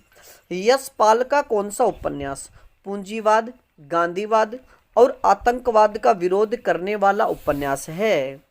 यानी यशपाल का कौन सा उपन्यास पूंजीवाद, गांधीवाद और आतंकवाद का विरोध करने वाला है? तो इसका सही उत्तर होगा दादा कामरेड। और मित्रों याद रखिएगा कि दादा कामरेड जो उपन्यास है इसकी रचना 1941 ईस्वी में की गई थी। अगला प्रश्न, यशपाल का कौन सा उपन्यास राजनीतिक सांस्कृतिक पृष्ठभूमि पर आधारित है? यानी यशपाल का कौन सा उपन्यास राजनीतिक सांस्कृतिक पृष्ठभूमि पर आधारित है? तो इसका सही उत्तर होगा झूठा सच। और मित्रों याद रखिएगा कि यह उपन्यास 2 खंडों में विभाजित है। अगर इसके प्रथम खंड की बात करें तो इसका प्रथम खंड वतन और देश शीर्षक से 1958 में प्रकाशित हुआ था और अगर इसके दूसरे खंड की बात करें तो देश का भविष्य शीर्षक से 1960 में प्रकाशित हुआ था। यानी झूठा सच अगर इसके खंडों की बात कर दी जाएगी तो 2 खंड रहेंगे। बात करें अगले प्रश्न की। हजारी प्रसाद द्विवेदी ने चारूचंद्र लेख उपन्यास की कथा कहाँ से ली है? यानी हजारी प्रसाद द्विवेदी ने चारूचंद्र लेख उपन्यास की कथा कहाँ से ली है? तो इसका सही उत्तर होगा प्रबंध चिंतामणि से। अगला प्रश्न, रांघेय राघव का कौन सा उपन्यास नटों की जिंदगी को उजागर करने वाला है? यानी रांघेय राघव का कौन सा उपन्यास है जो नटों की जिंदगी को उजागर करने वाला है? तो इसका सही उत्तर होगा कब तक पुकारूं। और इसके रचना काल की बात करें तो 1957 में ये रचित है। और मित्रों याद रखिएगा कि कब तक पुकारूं यह एक आंचलिक उपन्यास है। और मित्रों बात करें अगले प्रश्न की। राही मासूम रज्जा का कौन सा उपन्यास शिया मुसलमानों की जिंदगी पर लिखा गया पहला उपन्यास है? राही मासूम रज्जा का कौन सा उपन्यास शिया मुसलमानों की जिंदगी पर लिखा गया पहला उपन्यास है? तो इसका सही उत्तर होगा आधा गांव। और मित्रों ये आधा गांव जो उपन्यास है ये 1966 में लिखा गया और याद रखिएगा सबसे महत्वपूर्ण तथ्य कि इसमें भारत विभाजन के पहले और बाद की जिंदगी को उबारा गया है। अगर आपसे सीधा प्रश्न पूछ लिया जाए कि राही मासूम रज्जा का वह कौन सा उपन्यास है जो भारत पाकिस्तान विभाजन को लेकर लिखा गया, तो इसका सही उत्तर होगा आधा गांव। अगला प्रश्न, विष्णु प्रभाकर का वह उपन्यास जिसे साहित्य अकादमी पुरस्कार प्राप्त हुआ है। विष्णु प्रभाकर का वह उपन्यास कौन सा है जिसे साहित्य अकादमी पुरस्कार प्राप्त हुआ, तो इसका सही उत्तर होगा अर्धनारीश्वर। और मित्रों, अर्धनारीश्वर के रचना काल की बात करें तो 1992 ईस्वी 1892 ईस्वी में इसका रचना काल, ये 1992। अगला प्रश्न, सुरेंद्र वर्मा का वह उपन्यास जिसे साहित्य अकादमी पुरस्कार मिला है। सुरेंद्र वर्मा का वह उपन्यास जिसे साहित्य अकादमी पुरस्कार मिला, तो इसका सही उत्तर होगा मुझे चांद चाहिए। अगर आपसे सीधा प्रश्न पूछ लिया जाए कि मुझे चांद चाहिए उपन्यास के रचयिता कौन है, तो इसका सही उत्तर होगा सुरेंद्र वर्मा। अगला प्रश्न, 5 आंगनों वाला घर उपन्यास के रचयिता कौन है। 5 आंगनों वाला घर उपन्यास के रचयिता कौन है, तो इसका सही उत्तर होगा गोविंद मिश्र। और मित्रों, इस उपन्यास पर व्यास सम्मान भी मिला है, यानी गोविंद मिश्र को 5 आंगनों वाला घर उपन्यास के लिए व्यास सम्मान भी मिला है। अगला प्रश्न, वह उपन्यास जो स्त्री के शोषण के विरुद्ध हिंदी कथा साहित्य में सबसे जोरदार आवाज उठाने वाला है, यानी वह उपन्यास जो स्त्री के शोषण के विरुद्ध हिंदी कथा साहित्य में सबसे जोरदार आवाज उठाने वाला है, तो इसका सही उत्तर होगा तेरी मेरी उसकी बात। और मित्रों, ये तेरी मेरी उसकी बात उपन्यास के रचना काल की बात करें तो 1974 में ये लिखा गया। और इसके रचयिता की बात करें तो इसके रचयिता यशपाल है। अगला प्रश्न, धरती धन न अपना, धरती धन न अपना जिसका रचना काल 1972 है, उपन्यास किसका है। धरती धन न अपना उपन्यास किसका है, तो इसका सही उत्तर होगा जगदीश चंद्र माथुर का। और मित्रों, याद रखिएगा कि इस उपन्यास में हरिजन यानी हरिजनों की व्यथा को व्यापक संवेदना के साथ उजागर किया गया है। अगला प्रश्न,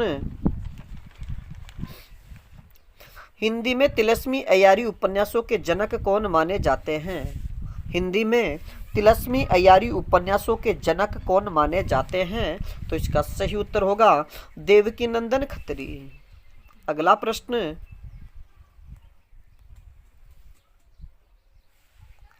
हिंदी में ऐतिहासिक उपन्यास परंपरा का जन्मदाता किसे माना जाता है। हिंदी में ऐतिहासिक उपन्यासों के जन्मदाता कौन माने जाते हैं, तो इसका सही उत्तर होगा किशोरीलाल गोस्वामी। अगला प्रश्न, हिंदी का प्रथम ऐतिहासिक उपन्यास कौन सा है। हिंदी का प्रथम ऐतिहासिक उपन्यास कौन सा है, तो इसका सही उत्तर होगा हृदय हारिणी। अगला प्रश्न, मुंशी प्रेमचंद किस प्रकार के उपन्यासकार माने जाते हैं।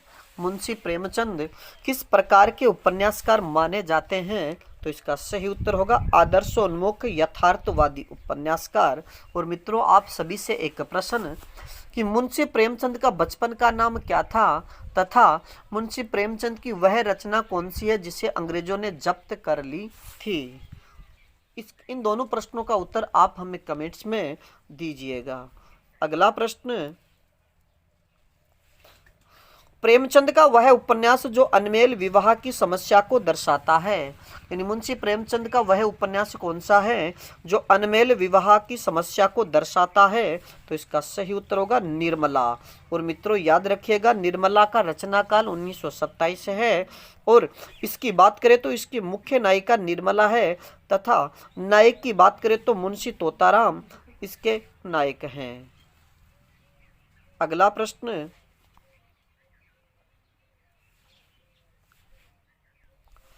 मुंशी प्रेमचंद का अधूरा उपन्यास कौन सा है? मुंशी प्रेमचंद का अधूरा उपन्यास कौन सा है? तो इसका सही उत्तर होगा मंगलसूत्र। अगला प्रश्न, कंकाल, तितली व इरावती उपन्यास किसके हैं? कंकाल, तितली व इरावती उपन्यास किसके हैं? तो इसका सही उत्तर होगा जयशंकर प्रसाद। और मित्रों याद रखिएगा कि जो इरावती उपन्यास है यह अधूरा उपन्यास है। अगला प्रश्न, पांडे बेचन शर्मा उग्र के उपन्यासों को घासलेटी साहित्य की संज्ञा किसने दी है? यानी पांडे बेचन शर्मा उग्र के उपन्यासों को घासलेटी साहित्य की संज्ञा किसने दी है? तो इसका सही उत्तर होगा बनारसी दास चतुर्वेदी ने। अगला प्रश्न, पत्रात्मक शैली में लिखा गया हिंदी का प्रथम उपन्यास कौन सा है? पत्रात्मक शैली में लिखा गया हिंदी का प्रथम उपन्यास कौन सा है? तो इसका सही उत्तर होगा चंद हसीनों के खतूत। अगला प्रश्न, जैनेन्द्र कुमार का वह उपन्यास जिसे साहित्य अकादमी पुरस्कार मिला। यानी जैनेन्द्र कुमार का वह उपन्यास कौन सा है जिसे साहित्य अकादमी पुरस्कार मिला? तो इसका सही उत्तर होगा मुक्तिबोध। और मित्रों याद रखिएगा कि मुक्तिबोध का रचना काल 1965 है। अब बात करें आज के अगले प्रश्न की। मार्क्सवादी विचारधारा के सर्व प्रमुख उपन्यासकार कौन हैं? मार्क्सवादी विचारधारा के सर्व प्रमुख उपन्यासकार कौन है? तो इसका सही उत्तर होगा यशपाल। अगला प्रश्न, गोस्वामी तुलसीदास के जीवन वृत्त पर लिखा गया उपन्यास कौन सा है? गोस्वामी तुलसीदास के जीवन वृत्त पर लिखा गया उपन्यास कौन सा है? तो इसका सही उत्तर होगा मानस का हंस। और मित्रों याद रखिएगा कि मानस का हंस जो उपन्यास है इसके रचयिता अमृतलाल नागर हैं। अगला प्रश्न, हिंदी का पहला आंचलिक उपन्यास कौन सा माना जाता है? हिंदी का पहला आंचलिक उपन्यास कौन सा माना जाता है? तो इसका सही उत्तर होगा मेला आंचल। और मित्रों मेला आंचल का रचना काल 1954 है। और आप सभी से एक प्रश्न कि जो मेला आंचल उपन्यास है उसके रचयिता कौन है? इसका उत्तर आप हमें कमेंट्स में दीजिएगा। अगला प्रश्न, नाचो बहुत गोपाल उपन्यास में किसका वर्णन किया गया है? नाचो बहुत गोपाल उपन्यास में किसका वर्णन किया गया है? तो इसका सही उत्तर होगा भंगियों के संघर्ष का। मित्रों अमृतलाल नागर का जो नाचो बहुत गोपाल उपन्यास है इसमें भंगियों के संघर्ष का वर्णन किया गया है। अगला प्रश्न, अमृतलाल नागर का वह उपन्यास जिसमें सूरदास का जीवन चरित्र वर्णित है। अमृतलाल नागर का वह उपन्यास जिसमें सूरदास के जीवन चरित्र वर्णित है। तो इसका सही उत्तर होगा खंजन नयन। और मित्रों खंजन नयन उपन्यास के रचना काल की या समयावधि की बात करें तो 1981 में इसकी रचना की गई थी। अगला प्रश्न, हिंदी का सर्वप्रथम जीवन चरितात्मक उपन्यास कौन सा है? हिंदी का सर्वप्रथम जीवन चरितात्मक उपन्यास कौन सा है? तो इसका सही उत्तर होगा झांसी की रानी। और मित्रों झांसी की रानी जो उपन्यास है इसका रचना काल 1946 है। अगला प्रश्न, मोहनजोदड़ो की वैभव संपन्न संस्कृति और उसके विनाश की कहानी किस उपन्यास में है? यानी जो मोहनजोदड़ो या सिंधु घाटी सभ्यता स्थल मोहनजोदड़ो की जो वैभव संपन्न संस्कृति और उसके विनाश की कहानी किस उपन्यास में है? तो इसका सही उत्तर होगा मुर्दों का टीला। और मित्रों याद रखिएगा कि मुर्दों का जो टीला उपन्यास है ये 1948 में लिखा गया। और इसके रचनाकार की बात करें तो इसके रचनाकार रांघेय राघव हैं। अगला प्रश्न, सो अजान एक सुजान व नूतन ब्रह्मचारी उपन्यास किसके हैं? यानी सो अजान एक सुजान और नूतन ब्रह्मचारी उपन्यास किसके हैं? तो इसका सही उत्तर होगा बालकृष्ण भट्ट। अगला प्रश्न, शतरंज के मोहरे, सुहाग के नुपुर, अमृत और विष, बूंद और समुद्र उपन्यास किसके हैं? यानी शतरंज के मोहरे, सुहाग के नुपुर, अमृत और विष तथा बूंद और समुद्र उपन्यास किसके हैं? तो इसका सही उत्तर होगा अमृतलाल नागर। अब बात संप्रदाय के प्रवर्तक कौन है? श्री संप्रदाय के प्रवर्तक कौन है? तो इसका सही उत्तर होगा श्री रामानुजाचार्य। यानी श्री संप्रदाय के प्रवर्तक श्री रामानुजाचार्य हैं। अगला प्रश्न, सनक संप्रदाय के प्रवर्तक कौन हैं? सनक संप्रदाय के प्रवर्तक कौन हैं? तो इसका सही उत्तर होगा निम्बारकाचार्य। अगला प्रश्न, रुद्र संप्रदाय किससे संबंधित है?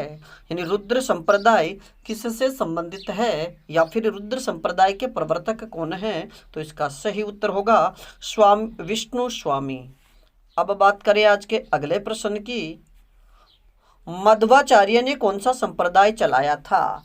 मध्वाचार्य ने कौन सा संप्रदाय चलाया था? तो इसका सही उत्तर होगा ब्रह्म संप्रदाय। या फिर प्रश्न ऐसे पूछा जा सकता है कि ब्रह्म संप्रदाय के प्रवर्तक कौन हैं? तो इसका सही उत्तर होगा मध्वाचार्य। अगला प्रश्न,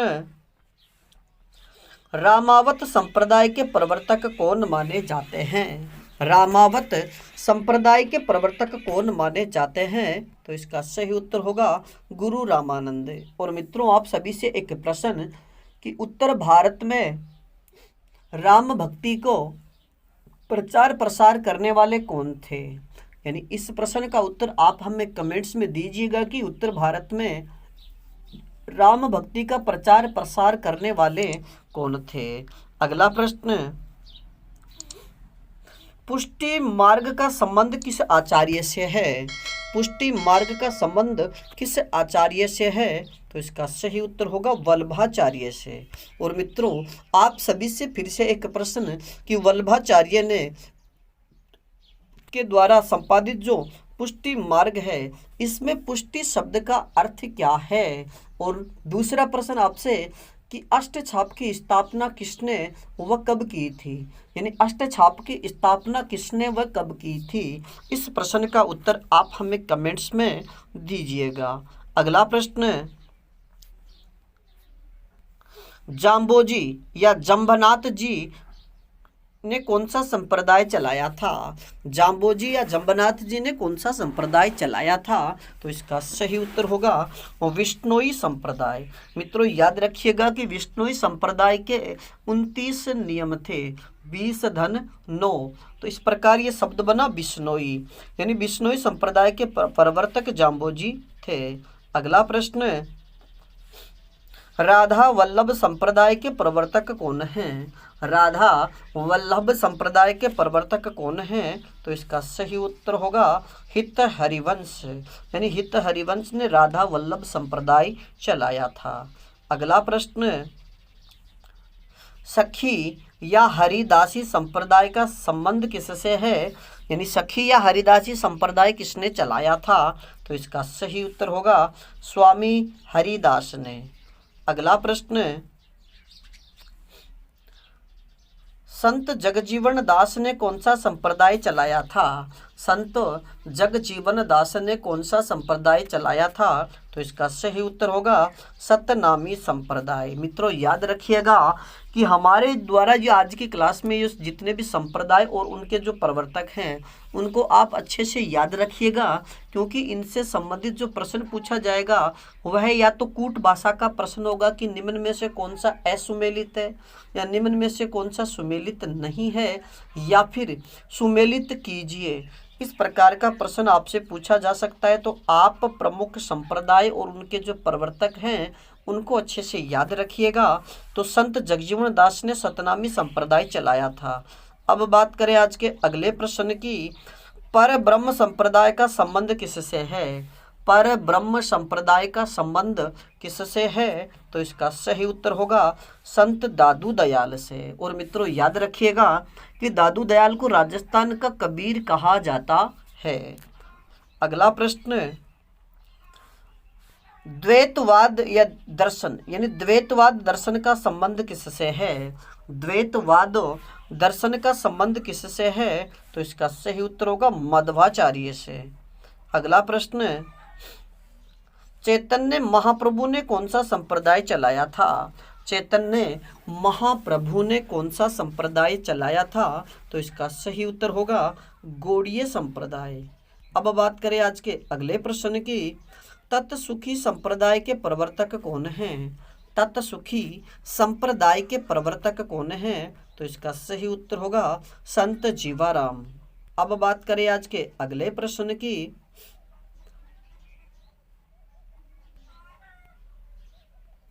दास्य भाव या शरणागति भक्ति का संबंध किससे है? दास्य भाव या शरणागति भक्ति का संबंध किससे है? तो इसका सही उत्तर होगा रामानुजाचार्य। अगला प्रश्न, संत वीरभान ने कौन सा संप्रदाय चलाया था? संत वीरभान ने कौन सा संप्रदाय चलाया था? तो इसका सही उत्तर होगा साधो संप्रदाय। अगला प्रश्न, शुद्धाद्वैतवाद यानी पर ब्रह्म, शुद्धाद्वैतवाद दर्शन के प्रवर्तक कौन हैं? शुद्धाद्वैतवाद के प्रवर्तक कौन हैं? तो इसका सही उत्तर होगा वल्लभाचार्य। यानी पुष्टि मार्ग के प्रवर्तक पूछ लिया जाए, अगर दर्शन में आपसे पूछ लिया जाए शुद्धाद्वैतवाद, तो उत्तर होगा वल्लभाचार्य। और मित्रों, वल्लभाचार्य जी ने यानी सूरदास के गुरु की बात की जाए तो सूरदास के गुरु वल्लभाचार्य जी थे। और वल्लभाचार्य जी ने सूरदास जी से कहा था कि तुम जो दास्य भाव की भक्ति है इसको छोड़ करके सख्य भाव की भक्ति करो। और उन्हीं के संपर्क में आने के बाद में सूरदास जी ने दास्य भाव की भक्ति छोड़ करके सख्य भाव की भक्ति आरंभ की थी। और मित्रों, अष्ट छाप में जो 8 शिष्य हैं यानी 8 जो भक्त कवि हैं, उनमें 4 भक्त कवि वल्लभाचार्य के और 4 इनके पुत्र यानी वल्लभाचार्य के पुत्र विठलाचार्य के हैं। इस प्रकार 8 कवियों की जो मंडली है उसी को हम अष्टछाप कहते हैं। तो अब मित्रों, आप सभी से एक प्रश्न कि सूरदास की मृत्यु पर किसने कहा कि अष्टछाप का जहाज जात है, जाको कछु लेना हो तो ले? यह पंक्ति सूरदास के विषय में किसने कही? तो इसका उत्तर आप हमें कमेंट्स में दीजिएगा।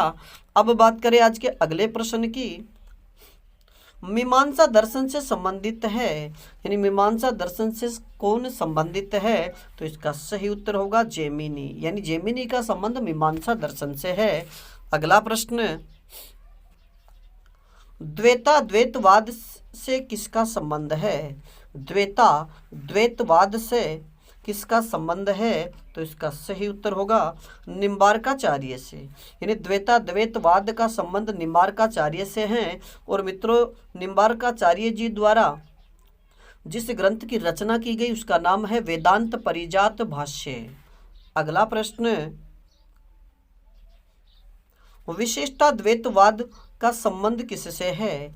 विशिष्टाद्वैतवाद का संबंध किससे है? तो इसका सही उत्तर होगा रामानुजाचार्य। और मित्रों, रामानुजाचार्य के ग्रंथ की बात करें तो श्री भाष्य यानी रामानुजाचार्य ने श्री भाष्य की रचना की थी।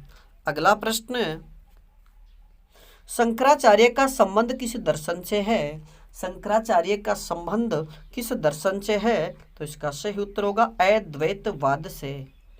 आज की कक्षा का अगला प्रश्न, वैरागी दल के प्रवर्तक कौन हैं? वैरागी दल के प्रवर्तक कौन हैं? तो इसका सही उत्तर होगा स्वामी रामानंद। अगला प्रश्न, उत्तर मीमांसा या वेदांत दर्शन के प्रवर्तक कौन माने जाते हैं? उत्तर मीमांसा या वेदांत दर्शन के प्रवर्तक कौन माने जाते हैं? तो इसका सही उत्तर होगा बादरायण। अगला प्रश्न, रीतिकालीन कवियों को 3 श्रेणियों में विभक्त करने का कार्य किसने किया है? यानी रीतिकालीन कवियों को 3 श्रेणियों में विभक्त करने का कार्य किसने किया है? तो इसका सही उत्तर होगा आचार्य विश्वनाथ प्रसाद मिश्र ने। मित्रों, आचार्य विश्वनाथ प्रसाद मिश्र ने जो रीतिकाल के जो कवि हैं उनको 3 वर्गों में विभक्त किया है।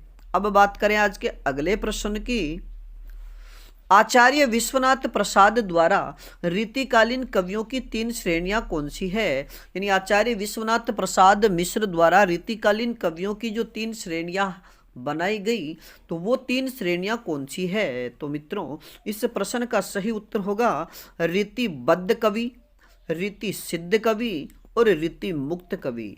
यानी उन्होंने रीतिकालीन कवियों की 3 श्रेणियां बनाई, जिसमें एक तो रीतिबद्ध कवि, दूसरे रीति सिद्ध कवि और तीसरे हैं रीति मुक्त कवि। अब बात करें आज के अगले प्रश्न की। डॉक्टर बच्चन सिंह ने रीतिकालीन कवियों को या रीतिकाल को कितने भागों में विभक्त किया है? डॉक्टर बच्चन सिंह ने रीतिकाल को कितने भागों में विभक्त किया है? तो इसका सही उत्तर होगा 2 भागों में। और मित्रों, ये 2 भाग कौन कौन से हैं? तो एक तो बद्ध रीति और एक तो मुक्त रीति। अगला प्रश्न है, रीतिकाल के वे कवि जिन्होंने लक्षण ग्रंथ लिखने की परंपरा का पालन नहीं किया, अर्थात लक्षण ग्रंथों की परंपरा से पूर्णतः मुक्त रहे, उन्हें कहा जाता है। यानी रीतिकाल के वे कवि जिन्होंने लक्षण ग्रंथ लिखने की जो परंपरा थी उसका पालन नहीं किया, वरन लक्षण ग्रंथों की परंपरा से वे पूर्णतः मुक्त रहे, उन कवियों को क्या कहा जाता है? तो इसका सही उत्तर होगा रीति मुक्त कवि। यानी जो लक्षण ग्रंथ लिखने वाले जो कवि थे उनको आचार्य कवि कहे गए, और जो लक्षण ग्रंथ लिखने वाले आचार्य कवि थे वे रीतिबद्ध कवि कहलाए। लेकिन जिन्होंने लक्षण ग्रंथ लिखने की परंपरा का पालन किया ही नहीं, वे कवि रीति मुक्त कवि कहलाते हैं। बात करें अगले प्रश्न की। रीति मुक्त काव्य धारा को और किस नाम से जाना जाता है? रीति मुक्त काव्य धारा को और किस नाम से जाना जाता है? तो इसका सही उत्तर होगा स्वच्छंद काव्य धारा। अगला प्रश्न, प्रमुख रीति मुक्त कवि कौन कौन से हैं? प्रमुख रीति मुक्त कवि कौन कौन से हैं? तो इसका सही उत्तर होगा, मित्रों याद रखिएगा कि जो रीति मुक्त कवि हैं इनसे संबंधित प्रश्न पूछा जाता है कि निम्न में से कौन सा कवि रीति मुक्त कवि नहीं है। तो आप जो भी रीति मुक्त कवि है उनके नाम अच्छे से याद रखिएगा। पहले कवि की बात करें तो घनानंद, आलम, बोधा, ठाकुर और द्विजदेव। यानी ये जो 5 कवि है ये रीति मुक्त काव्य धारा के प्रमुख कवि माने जाते हैं, आलम, बोधा, ठाकुर, घनानंद और द्विजदेव। अगला प्रश्न, रीति मुक्त कवि कविता को धन या यश कमाने का साधन मात्र नहीं मानते, अपितु कविता को मानते हैं। यानी रीति मुक्त जो कवि है वो कविता को धन कमाने या यश प्राप्त करने का साधन नहीं मानते, बल्कि वे कविता को क्या मानते हैं? तो इसका सही उत्तर होगा साध्य। अगला प्रश्न, किसके अनुसार कविता के निर्माण की नहीं, कविता के द्वारा व्यक्तित्व निर्माण कही है? यानी किसके अनुसार कविता को कविता के निर्माण की नहीं बल्कि कविताओं के द्वारा व्यक्तित्व निर्माण कहा है? तो इसका सही उत्तर होगा घनानंद। यानी घनानंद का मानना है कि जो कविता है उसका निर्माण नहीं होना चाहिए, यानी कविताओं के द्वारा हमारे व्यक्तित्व का निर्माण होना चाहिए। ये किसने कहा? तो इसका सही उत्तर होगा घनानंद ने। और मित्रों, इससे संबंधित घनानंद की प्रसिद्ध पंक्ति है कि लोग है लागी कविता बनावत, कि लोग है लागी कविता बनावत, मोही तो मेरे कविता बनावत। यानी घनानंद ने कहा है कि लोग कविता बनाने के लिए कार्य कर रहे हैं, जबकि मैं तो अपनी कविता, यानी मैं तो मेरा जो व्यक्तित्व है, मेरा जो वजूद है, उसकी कविता बना रहा हूं। अगला प्रश्न, रीति मुक्त कवियों का प्रेम वासना जन्य व क्रीड़ा परक न होकर कैसा है? यानी रीति मुक्त कवियों का जो प्रेम है वह वासना जन्य एवं क्रीड़ा परक नहीं होकर कैसा है? तो इसका सही उत्तर होगा एकनिष्ठ एवं सीधा। यानी रीति मुक्त कवियों का जो प्रेम है वो एकनिष्ठ है, जिसमें छल कपट किसी प्रकार की भावना का समावेश नहीं है। और इससे संबंधित भी एक प्रसिद्ध पंक्ति है कि अति सूदो स्नेह को मार्ग है, जहां नेकु सयापन बांक नहीं। यानी अति सूदो स्नेह को मार्ग है, जहां नेकु सयापन बांक नहीं। अब बात करें आज के अगले प्रश्न की। रीति मुक्त काव्य किस प्रकार का काव्य है? रीति मुक्त काव्य किस प्रकार का काव्य है? तो इसका सही उत्तर होगा व्यक्ति प्रधान काव्य। अगला प्रश्न, रीति मुक्त काव्य में किस शैली का प्रभाव स्पष्ट दिखाई देता है? यानी रीति मुक्त काव्य में किस शैली का प्रभाव स्पष्ट दिखाई देता है? तो इसका सही उत्तर होगा फारसी शैली का प्रभाव। अगला प्रश्न, रीति मुक्त कवियों का प्रेम लौकिक प्रेम से प्रारंभ होकर किसकी ओर उन्मुख होता गया? यानी रीति मुक्त कवियों का जो प्रेम था वो लौकिक प्रेम था, और लौकिक प्रेम से प्रारंभ होकर वह किसकी ओर उन्मुख होता गया? तो इसका सही उत्तर होगा ईश्वरोन्मुख। मित्रों याद रखिएगा कि रीति मुक्त कवियों का जो प्रेम था पहले वो व्यक्तिगत प्रेम था, और धीरे धीरे वही व्यक्तिगत प्रेम फिर ईश्वरोन्मुख यानी ईश्वर की ओर उन्मुख हो गया था। जैसे घनानंद की बात करें तो घनानंद का जो प्रेम है उनकी प्रेमिका सुजान से शुरू होकर फिर अंत में जब वो वृंदावन में गए और वहां जाकर के निम्बार्क संप्रदाय में दीक्षित हुए, तो उनका द्वारा जो सुजान शब्द है वह कृष्ण के लिए प्रयुक्त होता गया, और अंत में उनका जो प्रेम था वो कृष्ण की ओर आकृष्ट हो गया। बात करें आज के अगले प्रश्न की। रीति मुक्त काव्य धारा में किस प्रकार की रचनाएं मिलती है? रीति मुक्त काव्य धारा में किस प्रकार की रचनाएं मिलती है? तो इसका सही उत्तर होगा प्रबंध एवं मुक्तक दोनों प्रकार की रचनाएं। अगला प्रश्न, रीति मुक्त काव्य धारा के प्रमुख कवि और उनकी रचनाएं क्या कौन कौन सी हैं? यानी रीति मुक्त काव्य धारा के प्रमुख कवि और उनकी रचनाओं की हम संक्षिप्त चर्चा यहाँ कर रहे हैं।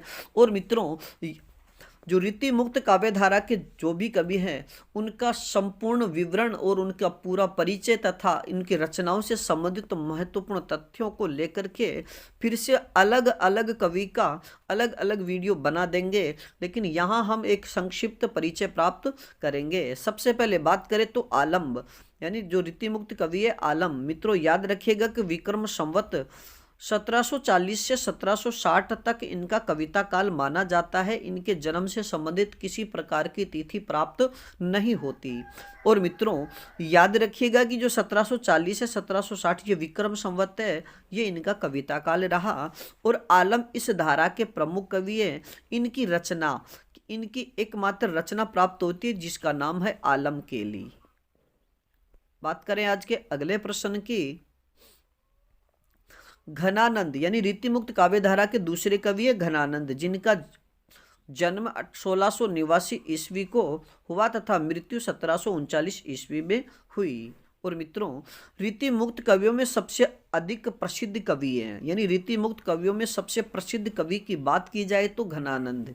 और अब बात करें इनकी प्रमुख रचनाओं की तो कृपा कंद, सुजान हित, कोक सागर, प्रेम पत्रिका, विरह लीला, सुजान सागर और रस केली वल्ली, ये घनानंद की प्रमुख रचनाएं हैं।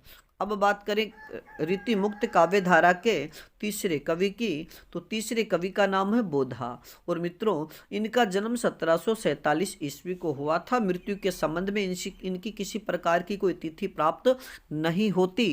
और अगर आपको बोधा के मृत्यु के संबंधित कोई तिथि प्राप्त होती है तो या याद है तो आप हमें कमेंट्स में जरूर बताइएगा। और मित्रों बोधा की प्रमुख रचनाओं की बात करें तो बोधा के द्वारा प्रमुख जो रचनाएं लिखी गई उनके यानी उनकी दो रचनाएं प्रमुख है, विरह वारिश और इश्कनामा। अगला प्रश्न, ठाकुर, यानी रीति मुक्त काव्य धारा के चौथे जो कवि है उनका नाम है ठाकुर, जिनका जन्म 1766 ईस्वी व मृत्यु 1823 ईस्वी को हुई। और मित्रों, इनकी प्रमुख रचनाओं की बात करें तो ठाकुर की भी प्रमुख रचनाएं दो ही मानी जाती है, एक ठाकुर टशक और दूसरा ठाकुर शतक। बात करें अगले कवि की, और रीति मुक्त काव्य धारा के सब यानी अंतिम जो कवि है उनका नाम है द्विज देव। मित्रों, याद रखिएगा कि द्विज देव का जन्म 1820 ईस्वी को हुआ तथा इनकी मृत्यु 1861 ईस्वी को हुई।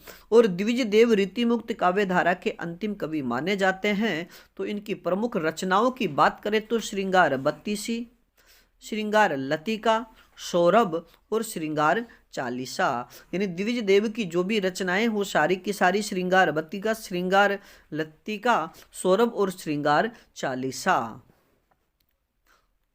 अब बात करें आज के अगले प्रश्न की, रीति मुक्त काव्य धारा की प्रमुख प्रवृत्तियां कौन कौन सी रही, यानी रीति मुक्त काव्य धारा की। अब अगले प्रश्न में हम रीति मुक्त काव्य धारा की जो प्रमुख प्रवृत्तियां हैं उनकी चर्चा करेंगे। तो मित्रों, सबसे पहले प्रवृत्ति की बात करें तो आत्मपरक शैली में प्रेम की अभिव्यक्ति। दूसरी प्रवृत्ति की बात करें तो विरह, पीड़ा, वेदना वगैरह की तीव्र अनुभूति का ईमानदारी से इन्होंने अपने काव्य में वर्णन किया है। तीसरी प्रवृत्ति की बात करें तो प्राचीन परंपरा का त्याग, यानी जो रीति मुक्त काव्य धारा के जो कवि है उन्होंने जो प्राचीन काव्य परंपरा थी उसका त्याग किया है। अगली प्रवृत्ति की बात करें तो समवर्ती जीवन से प्रेरणा, यानी समवर्ती जीवन से प्रेरणा। अगली प्रवृत्ति है रहस्यात्मकता का पुट। अगली प्रवृत्ति का बात करें तो कल्पना की प्रमुखता। अगला भाव प्रधानता। अगली प्रवृत्ति है मार्मिकता पर ध्यान। और मित्रों, अब अगली प्रवृत्ति की बात करें तो अलंकारिकता का खंडन। और मित्रों, सबसे अंतिम प्रवृत्ति की बात करें और सबसे प्रमुख स्वच्छंदता। और स्वच्छंदता ही रीति मुक्त काव्य धारा की प्रमुख प्रवृत्ति है। और अब बात करें अगले प्रश्न की, रीति मुक्त कवियों के काव्य शास्त्र के नियमों पर ध्यान नहीं दिया। ये बात आप याद रखिएगा कि रीति मुक्त जो कवि है इन्होंने, यानी रीति मुक्त कवियों ने काव्य शास्त्र के जो नियम थे रस छंद अलंकार से संबंधित उस पर किसी प्रकार का ध्यान नहीं दिया है। ये कवि हृदय की अनुभूति के आधार पर रचना करते थे। और मित्रों, रीति मुक्त कवियों की रचनाओं में ये बातें देखने को मिलती है। और मित्रों, रीति मुक्त काव्य से संबंधित जो भी महत्वपूर्ण बातें हैं वो देखिएगा। इनके प्रेम वर्णन में वियोग की प्रधानता है, यानी जितने भी रीति मुक्त कवि हैं उनके जो प्रेम वर्णन में वियोग यानी संयोग की जगह वियोग की प्रधानता मिलती है। दूसरी महत्वपूर्ण बात की बात करें तो इनके प्रेम में शुद्ध शारीरिक आकर्षण के स्थान पर विरह की गरिमा है। अगली तथ्य की बात करें तो इनका प्रेम एकनिष्ठ व सीधा सरल है। बात करें आज के अगले तथ्य की, इनके काव्य में दिल के टुकड़े, छाती के घाव जैसे विरक्तिपूर्ण उपमानों का प्रयोग हुआ है। और अगली प्रवृत्ति की बात करें तो इनके काव्य में अलंकारों का प्रयोग बहुत ही कम हुआ है।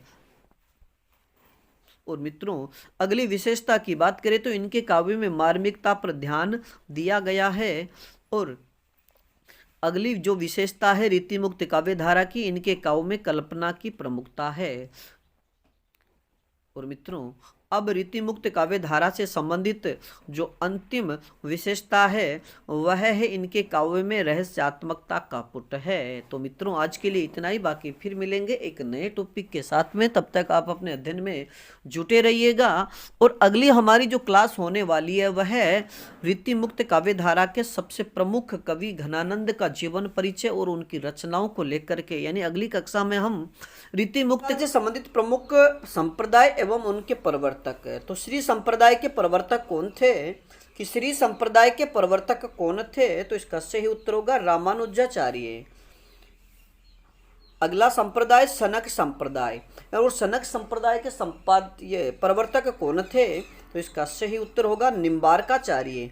मित्रों, ये कूट भाषा का प्रश्न भी आपसे पूछा जा सकता है। एक तरफ संप्रदाय, दूसरी तरफ उनके प्रवर्तक, फिर पूछा जाएगा कौन सा संगत है, कौन सा असंगत है, या फिर सुमेलित कीजिए। ये 3 प्रकार से प्रश्न आपसे इससे संबंधित पूछा जा सकता है। अगला संप्रदाय है रुद्र संप्रदाय, और रुद्र संप्रदाय के प्रवर्तक आचार्य कौन थे? तो विष्णु स्वामी। अगला संप्रदाय है ब्रह्म संप्रदाय, और ब्रह्म संप्रदाय के प्रवर्तक कौन हैं? तो इसका सही उत्तर होगा मध्वाचार्य जी। अब बात करें आज के अगले संप्रदाय की। अगला संप्रदाय है रामावत संप्रदाय, और मित्रों ये रामावत संप्रदाय के प्रवर्तक कौन थे? तो इसका सही उत्तर होगा रामानंद। अगला प्रश्न विष्णोई संप्रदाय, और विष्णोई संप्रदाय के प्रवर्तक कौन थे? तो इसका सही उत्तर होगा संत जाम्बोजी, और जिन्हें जम्बनाथ के नाम से भी जाना जाता है। और मित्रों संत जाम्बोजी द्वारा कुछ नियम दिए गए थे, यानी इनके द्वारा प्रकृति और पर्यावरण संरक्षण हेतु कुछ नियम बनाए थे। उन नियमों की संख्या कितनी है? इसका उत्तर आप हमें कमेंट्स में दीजिए।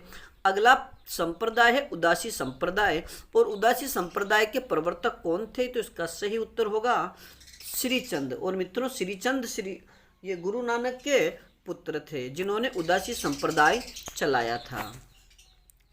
अगला संप्रदाय है राधा वल्लभ संप्रदाय, और राधा वल्लभ संप्रदाय के प्रवर्तक कौन थे? तो इसका सही उत्तर होगा स्वामी हित हरिवंश, यानी स्वामी हित हरिवंश ने राधा वल्लभ संप्रदाय चलाया था। अगला संप्रदाय है हरिदासी संप्रदाय, और मित्रों हरिदासी संप्रदाय को सखी संप्रदाय के नाम से भी जाना जाता है, और इसके प्रवर्तक स्वामी हरिदास थे। अगला संप्रदाय चैतन्य या गौड़ीय संप्रदाय, चैतन्य या गौड़ीय संप्रदाय के प्रवर्तक कौन थे? तो इसका सही उत्तर होगा चैतन्य महाप्रभु। अगला संप्रदाय है साधो संप्रदाय, और साधो संप्रदाय के प्रवर्तक आचार्य कौन थे? तो इसका सही उत्तर होगा संत वीरभान, यानी संत वीरभान ने साधो संप्रदाय चलाया था। अगला संप्रदाय है सत्यनामी या सत्यनामी, यानी सत्यनामी या सत्यनामी संप्रदाय के प्रवर्तक कौन थे? तो इसका सही उत्तर होगा संत जगजीवन दास। अगला संप्रदाय है स्वसुखी शाखा, यानी स्वसुखी संप्रदाय या फिर स्वसुखी शाखा के प्रवर्तक कौन थे? तो इसका सही उत्तर होगा रामचरण दास। और अगली जो संप्रदाय है तत्सुखी संप्रदाय, और तत्सुखी संप्रदाय के प्रवर्तक कौन थे? तो इसका सही उत्तर होगा संत जीवाराम, यानी स्वसुखी शाखा के रामचरण दास और तत्सुखी शाखा के प्रवर्तक जीवाराम थे। अब अगला प्रश्न भक्ति काल से संबंधित प्रमुख दर्शन एवं उनके प्रवर्तक, यानी भक्ति काल से संबंधित प्रमुख दर्शन एवं उनके प्रवर्तक।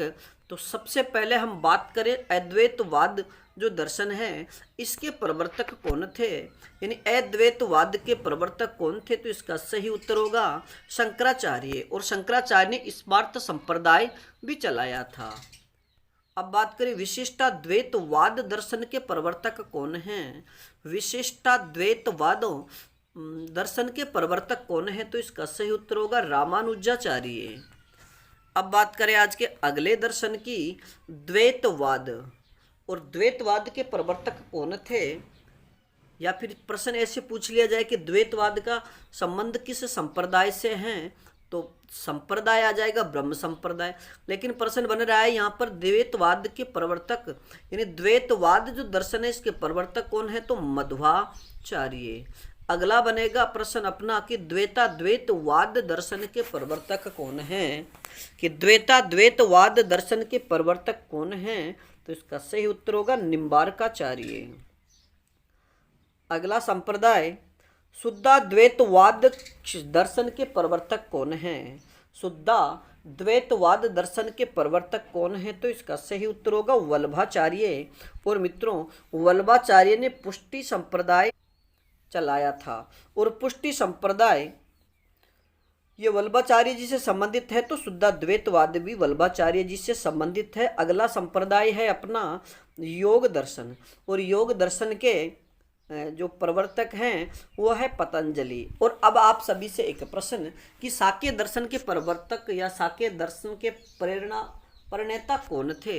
इस प्रश्न का उत्तर आप हमें कमेंट्स में दीजिएगा। अगला प्रश्न, भक्ति काल से संबंधित गुरु शिष्य यानी प्रमुख गुरु शिष्य परंपरा, यानी अब हम पर बात करेंगे प्रमुख संतों और उनके जो गुरु हैं उनसे संबंधित। सबसे पहले बात करें कि गुरु गोरखनाथ के गुरु कौन थे, कि गोरखनाथ के गुरु कौन थे, तो इसका सही उत्तर होगा मत्स्येंद्र नाथ। मित्रों याद रखिएगा कि गोरखनाथ ने एक पंक्ति कही है कि जाग मच्छंद्र गोरख आया, तो मत्स्येंद्र नाथ के गुरु यानी गोरखनाथ के गुरु कौन थे? मत्स्येंद्र नाथ। अगला प्रश्न, वल्लभाचार्य जी के गुरु कौन थे? वल्लभाचार्य जी के गुरु कौन थे? तो इसका सही उत्तर होगा विष्णु स्वामी। अगला प्रश्न बनेगा अपना कि सूरदास जी के गुरु कौन थे? सूरदास जी के गुरु कौन थे? तो इसका सही उत्तर होगा वल्लभाचार्य जी। और मित्रों याद रखिएगा कि सूरदास जी पहले दास्य भक्ति किया करते थे, लेकिन वल्लभाचार्य जी के सानिध्य में आने के बाद ये सक्के भाव की भक्ति करने लगे। अब आप सभी से एक प्रश्न कि सूरदास को अष्टछाप का जहाज किसने कहा है? इस प्रश्न का उत्तर आप हमें कमेंट्स में दीजिए। अगले भक्त कवि की बात करें तो तुलसीदास के गुरु कौन थे? कि तुलसीदास के गुरु कौन थे? तो इसका सही उत्तर होगा नरहरि दास। अगला प्रश्न, रामानंद के गुरु कौन थे? यानी रामानंद के गुरु कौन थे? तो इसका सही उत्तर होगा कांचीपूर्ण। अगला प्रश्न, मीराबाई के गुरु कौन थे? मीराबाई के गुरु कौन थे? तो इसका सही उत्तर होगा संत रैदास। अगला प्रश्न, नाभादास के गुरु कौन थे? नाभादास के गुरु कौन थे? तो इसका सही उत्तर होगा अग्रदास। अगला प्रश्न, निम्बारकाचार्य के गुरु कौन थे? निम्बारकाचार्य के गुरु कौन थे? तो इसका सही उत्तर होगा नारद मुनि। अगला हमारा प्रश्न है जायसी यानी मलिक मोहम्मद जायसी के गुरु कौन थे? तो इसका सही उत्तर होगा शेख मोहिदी। और दूसरी जगह यानी कई जगह शेख मोहिदी नाम मिलता है तो कई जगह नाम मिलता है शेख अशरफ। तो आप दोनों याद रखिएगा। और ऑप्शन में या तो आपको दोनों मिलेंगे, दोनों मिले तो शेख मोहिदी करना, और अगर दोनों में से एक मिले तो आप शेख मोहिदी हो तो मोहिदी वाले को टिक करना है, और नहीं तो शेख अशरफ वाले को। अगला प्रश्न, उस्मान के गुरु कौन थे? उस्मान के गुरु कौन थे? तो इसका सही उत्तर होगा हाजी बाबा।